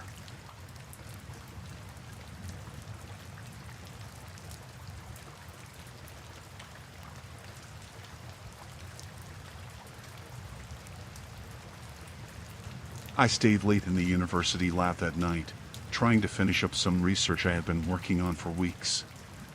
It was quiet and the only sound was the soft hum of the equipment. I was so focused that I didn't notice the time passing by. Around midnight, I heard the door creak open. I looked up to see someone standing in the doorway. It was Jason, a fellow student from one of my classes. I barely knew him, but I had seen him around campus. "Hey, Mia," he said, casually walking in. "Working late, huh?" I nodded, trying to be polite but not really in the mood for a chat. "Yeah, just trying to get this done." Jason didn't leave. Instead, he moved closer and started looking over my shoulder at the data on my screen. I felt uncomfortable with how close he was. "What are you working on?" he asked. I tried to explain briefly, focusing on the research rather than the specifics. I didn't want to reveal too much. Jason kept asking detailed questions, almost pushing me to explain every step. His questions started feeling invasive, and his manner was strangely intense. He seemed genuinely interested, but something about the way he was probing made me uneasy. I gave short answers and tried to redirect the conversation, but he wouldn't let up.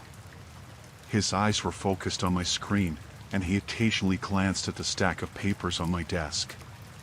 As I answered another one of his questions, I noticed he was no longer just curious.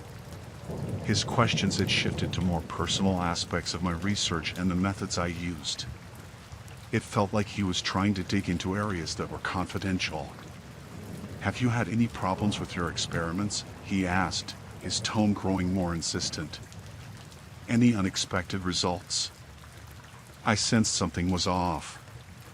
I had always been cautious about sharing detailed information about my work, especially since some of it was sensitive. "Nothing out of the ordinary," I said, trying to sound nonchalant. "Why do you ask?" Jason didn't answer right away. Instead, he looked around the lab, as if checking to see if anyone was nearby.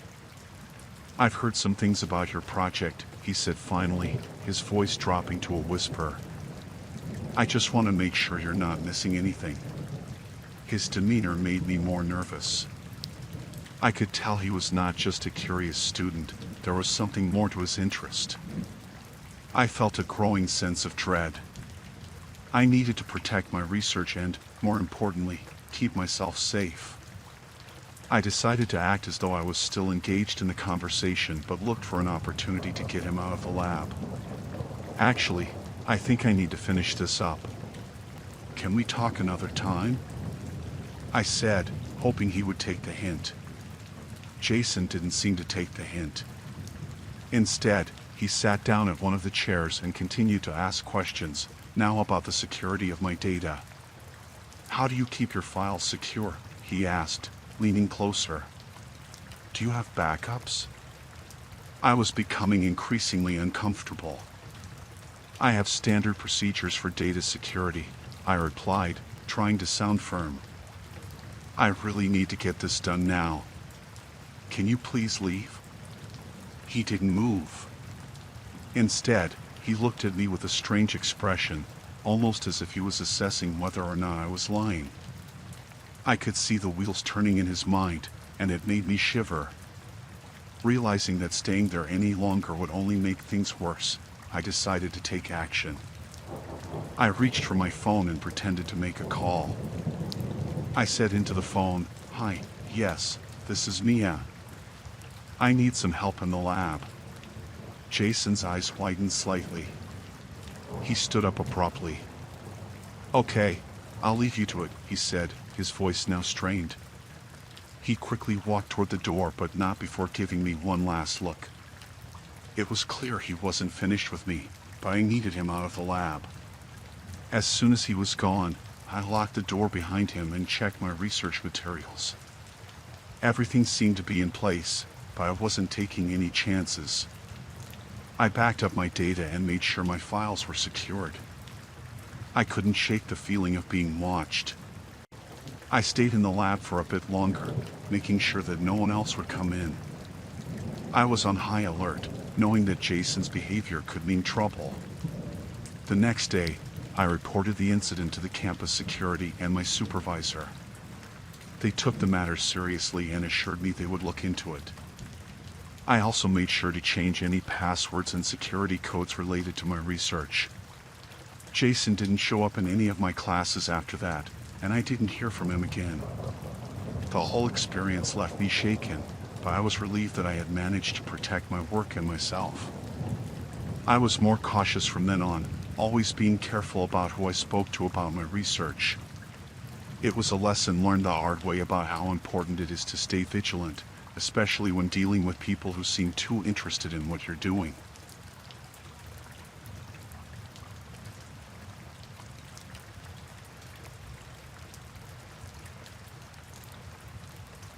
I was on vacation in Barcelona, soaking up the summer sun and enjoying the vibrant energy of the city. Jake, my best friend, and I were exploring a bustling market that was packed with tourists and locals alike. The place was alive with color and noise, street performers, vendors shouting their specials, and the smell of fresh food everywhere. We were in the middle of haggling over some souvenirs when I noticed Jake's backpack was open. I glanced over and saw him struggling to zip it up, distracted by a street artist's performance. Moments later, I felt a sharp pang of panic when I realized my passport, which was in the side pocket of his bag, was missing. I quickly told Jake, and we retraced our steps, searching every stall and corner of the market. Jake tried to stay calm, but I could see the worry on his face. We approached a few vendors and asked if they had seen anything suspicious. Most shook their heads or offered sympathetic looks but had no useful information. We decided to report the theft to the police. We went to a nearby station and filed a report. The officers were kind and promised to look into it, but I could tell they were swamped with cases. They suggested we keep an eye on the market, as thefts like this were common in busy areas. Jake and I went back to the market, keeping a low profile, hoping the thief might return or that we could spot someone acting suspiciously. After hours of watching people come and go, we were about to give up when Jake noticed a man who kept glancing our way. He was acting strangely, moving from one stall to another with a kind of furtive purpose. Jake suggested we follow him discreetly. We trailed behind the man, keeping a safe distance. The man led us out of the market and down a series of narrow alleys. The alleys were dark and dimly lit, giving me an uneasy feeling. The man finally stopped at a rundown building and slipped inside. We waited for a few minutes before approaching the building. It looked abandoned, but there was a faint light coming from a window on the second floor. Jake and I exchanged nervous glances before deciding to investigate. We crept up the stairs, trying to be as quiet as possible. As we reached the second floor, we could hear muffled voices. Jake peeked around the corner and saw the man talking to several other people. The room was filled with papers and what looked like stolen goods. It became clear that they were running a larger operation. Jake and I stayed hidden, trying to gather as much information as possible. One of the men was talking about passports and identification, which made my blood run cold. They were discussing selling stolen passports on the black market. I felt a rush of fear. They had my passport, and it seemed like they were planning something bigger. Realizing the danger we were in, we decided we needed to leave and get help. We slowly made our way back down the stairs, trying to avoid making any noise. Just as we reached the exit, one of the men from the group spotted us. We could hear him shouting, and soon, we heard footsteps pounding after us. Jake and I bolted through the alleys, our hearts racing. The narrow, winding streets made it difficult to know where we were going. We could hear the men shouting behind us, growing closer with each step. We had to think fast. We ducked into a small shop that looked closed but had a small space where we could hide. We huddled in the back, barely able to breathe. We could hear the men outside, searching and calling for us. The minutes felt like hours. After what seemed like an eternity, the voices outside faded away. We waited in silence, our ears straining to catch any sound.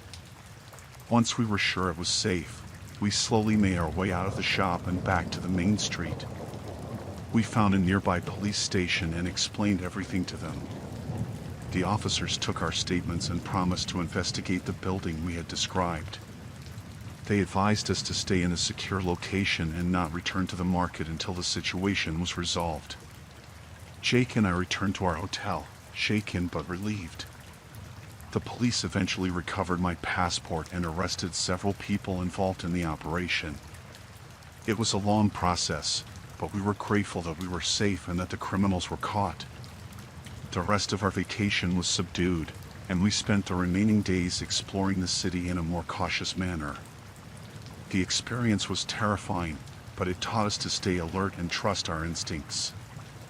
We were thankful to be safe and able to return home without any further incidents.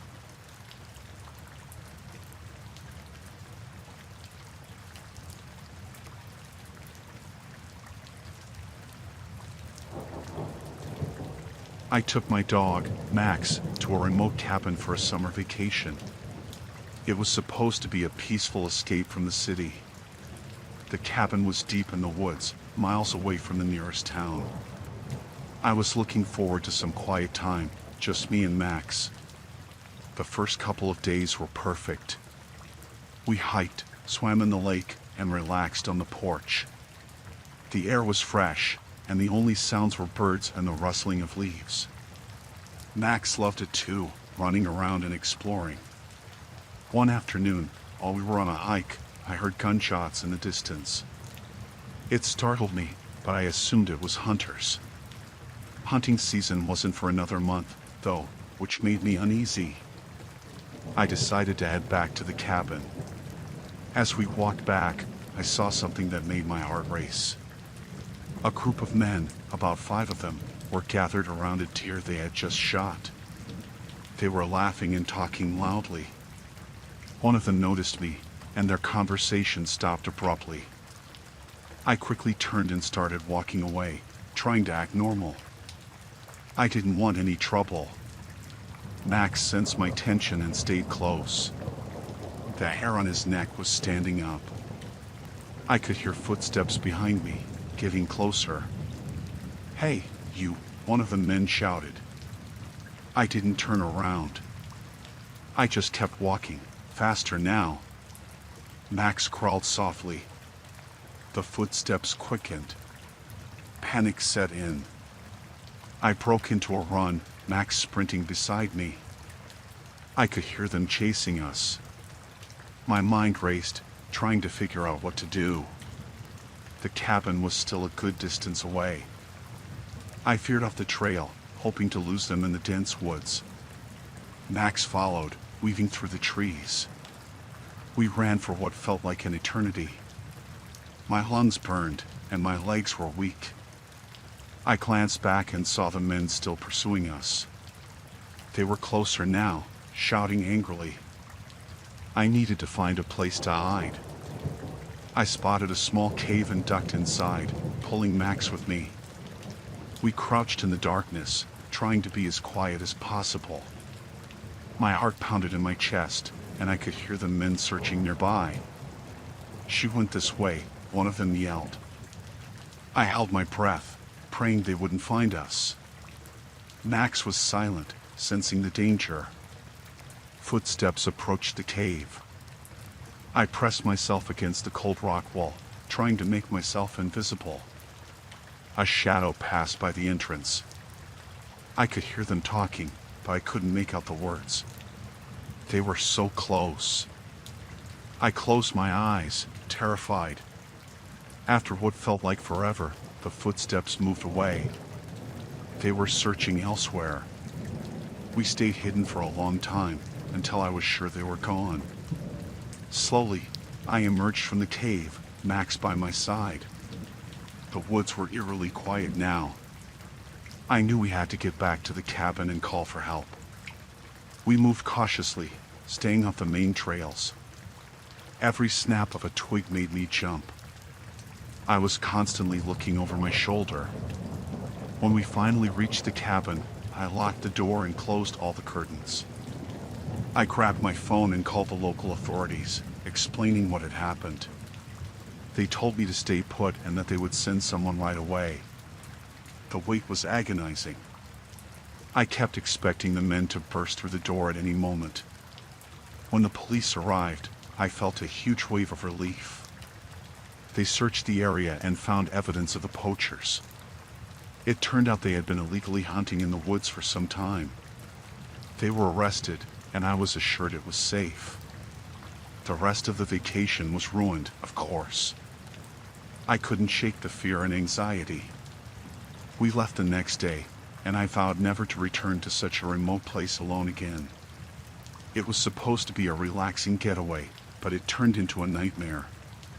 Max and I are safe now, but the memory still haunts me. Every time I hear a sudden noise or see a shadow in the corner of my eye, I remember those terrifying moments in the woods.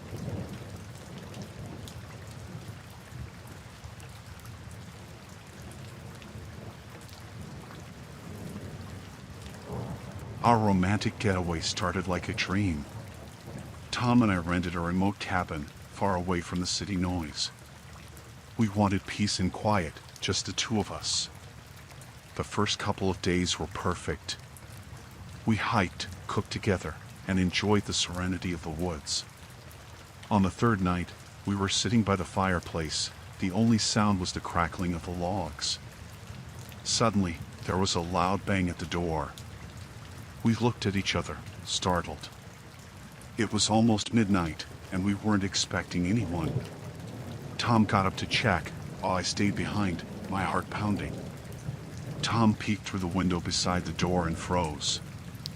He turned to me, his face pale. "Lisa, there are men outside. They have guns." My stomach dropped. My mind raced, thinking of what to do. Tom quickly locked the door and turned off the lights. We crouched behind the couch, trying to stay calm. The men outside started shouting, demanding we open the door. They banged on the windows, trying to break in. We had no cell service out here, so calling for help wasn't an option. We needed to find another way to signal for help. I remembered the emergency flare kit we had brought with us. Tom grabbed a flare gun from the cupboard. We could hear the men getting more aggressive, smashing the windows. I felt a chill run down my spine as I heard glass shattering. We had to act fast. Tom told me to stay low while he went to the bedroom window to shoot the flare. As Tom was about to open the window, one of the men broke through the kitchen window. I screamed, and Tom rushed back to help me. The intruder was inside, pointing his gun at us. Tom and I stood frozen, not knowing what to do. The man demanded money and valuables. Tom tried to reason with him, offering what little we had. But it wasn't enough.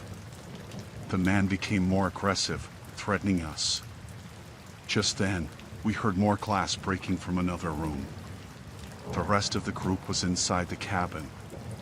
Our situation was getting worse by the minute. One of the men grabbed me, pulling me away from Tom. I struggled, trying to get free. Tom lunged at him, and they started fighting. The man hit Tom with the butt of his gun, knocking him to the ground. I screamed, fearing for Tom's life. Another man pointed his gun at me, telling me to shut up. In the chaos, I noticed Tom gesturing towards the flare gun, which had fallen under the table. I slowly moved towards it, hoping the men wouldn't notice. My hands were shaking, but I managed to grab it. I aimed it at the man closest to me and fired. The bright light blinded him, and he dropped his gun. Tom seized the opportunity, tackling the man who had hit him. They struggled on the floor while I grabbed the fallen gun. My hands were trembling, but I pointed it at the other intruders, yelling at them to get out. They hesitated, realizing we were not as helpless as they thought. The man Tom was fighting managed to break free and ran out the door.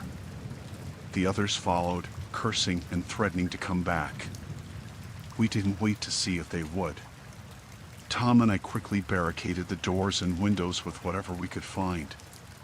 We knew they might return, so we had to be ready.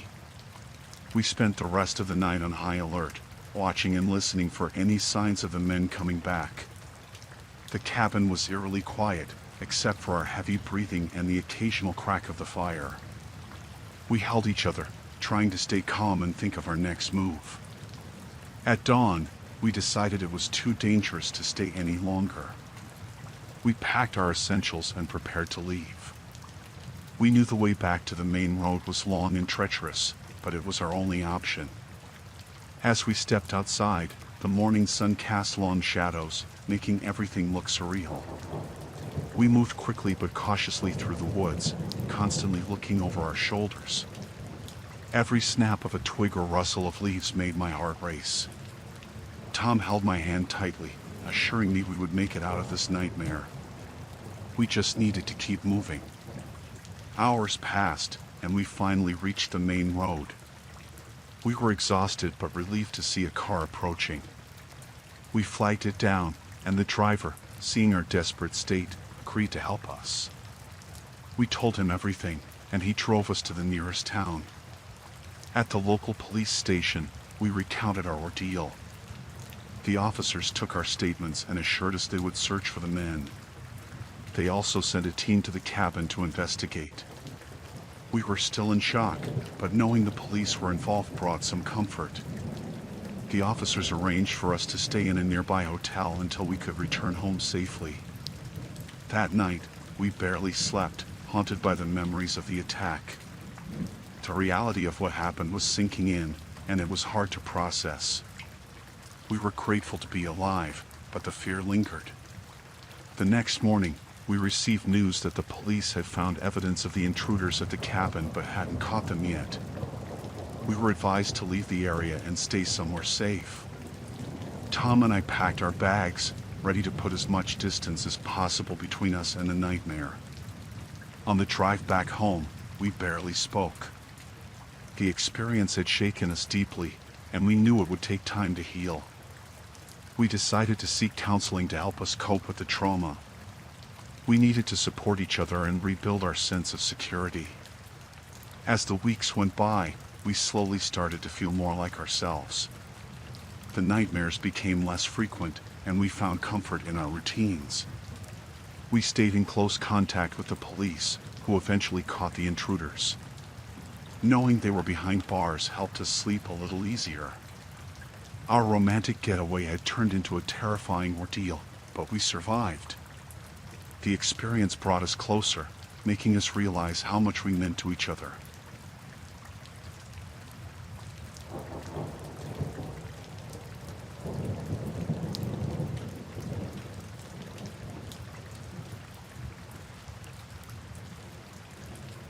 I had always looked forward to our summer vacation, and this year we decided to take a cruise.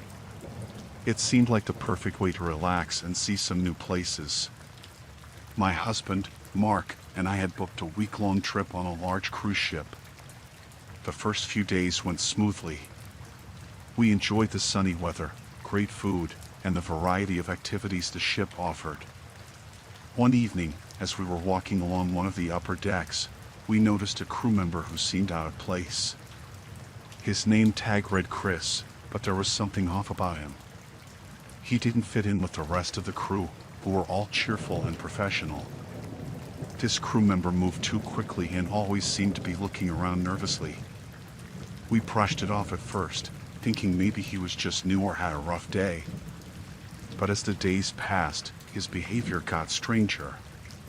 He would often be seen around areas of the ship where crew members usually didn't go, and sometimes he would be in places where he shouldn't be, like the engine room or supply closets. One night, we were having dinner in the main dining room when we noticed Chris talking quietly with another crew member who seemed just as nervous. They were whispering, and whenever someone came close, they quickly changed the subject. Mark and I exchanged glances. It was clear something was not right. After dinner, we decided to follow Chris discreetly. We saw him sneak into a restricted area of the ship. The door was usually locked, but he had a key card and went in without hesitation. We were both curious and concerned. Mark suggested we go to the ship's security office and report our concerns, but I felt uneasy about doing that without more evidence. What if we were wrong and caused trouble for someone who was just having a bad day? That night, we couldn't stop thinking about Chris and his suspicious behavior. We decided to try and gather more information. The next morning, Mark noticed Chris in a quiet part of the ship, where he seemed to be transferring something from a large duffel bag into a small box. The whole situation was unsettling. We knew we had to act carefully. We didn't want to put ourselves in danger or make a mistake that could ruin someone's life. We decided to document what we saw as best as we could without drawing attention to ourselves. We used our phones to take discreet pictures of Chris and the areas he was visiting. Once we had enough evidence, we went to the ship's security office. We were anxious but knew it was the right thing to do. We showed the security officer our photos and explained what we had seen. He took us seriously and assured us he would investigate. The security officer asked us to remain on standby and avoid contact with Chris. We agreed and spent the day nervously waiting. We kept a low profile, avoiding any further encounters with Chris while hoping for the best. The idea of being on a ship with someone who might have dangerous intentions was frightening. Later that afternoon, we were called into the security office. The officer informed us that Chris had been apprehended. It turned out that Chris was indeed an imposter. He had managed to get a job on the ship by using fake credentials. The security team found that he had been planning to steal valuable items from the ship's safe and had also been involved in smuggling illegal goods. The authorities were notified, and Chris was taken into custody.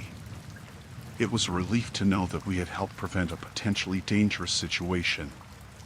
The rest of our trip went smoothly, and we felt a lot safer knowing the threat was gone.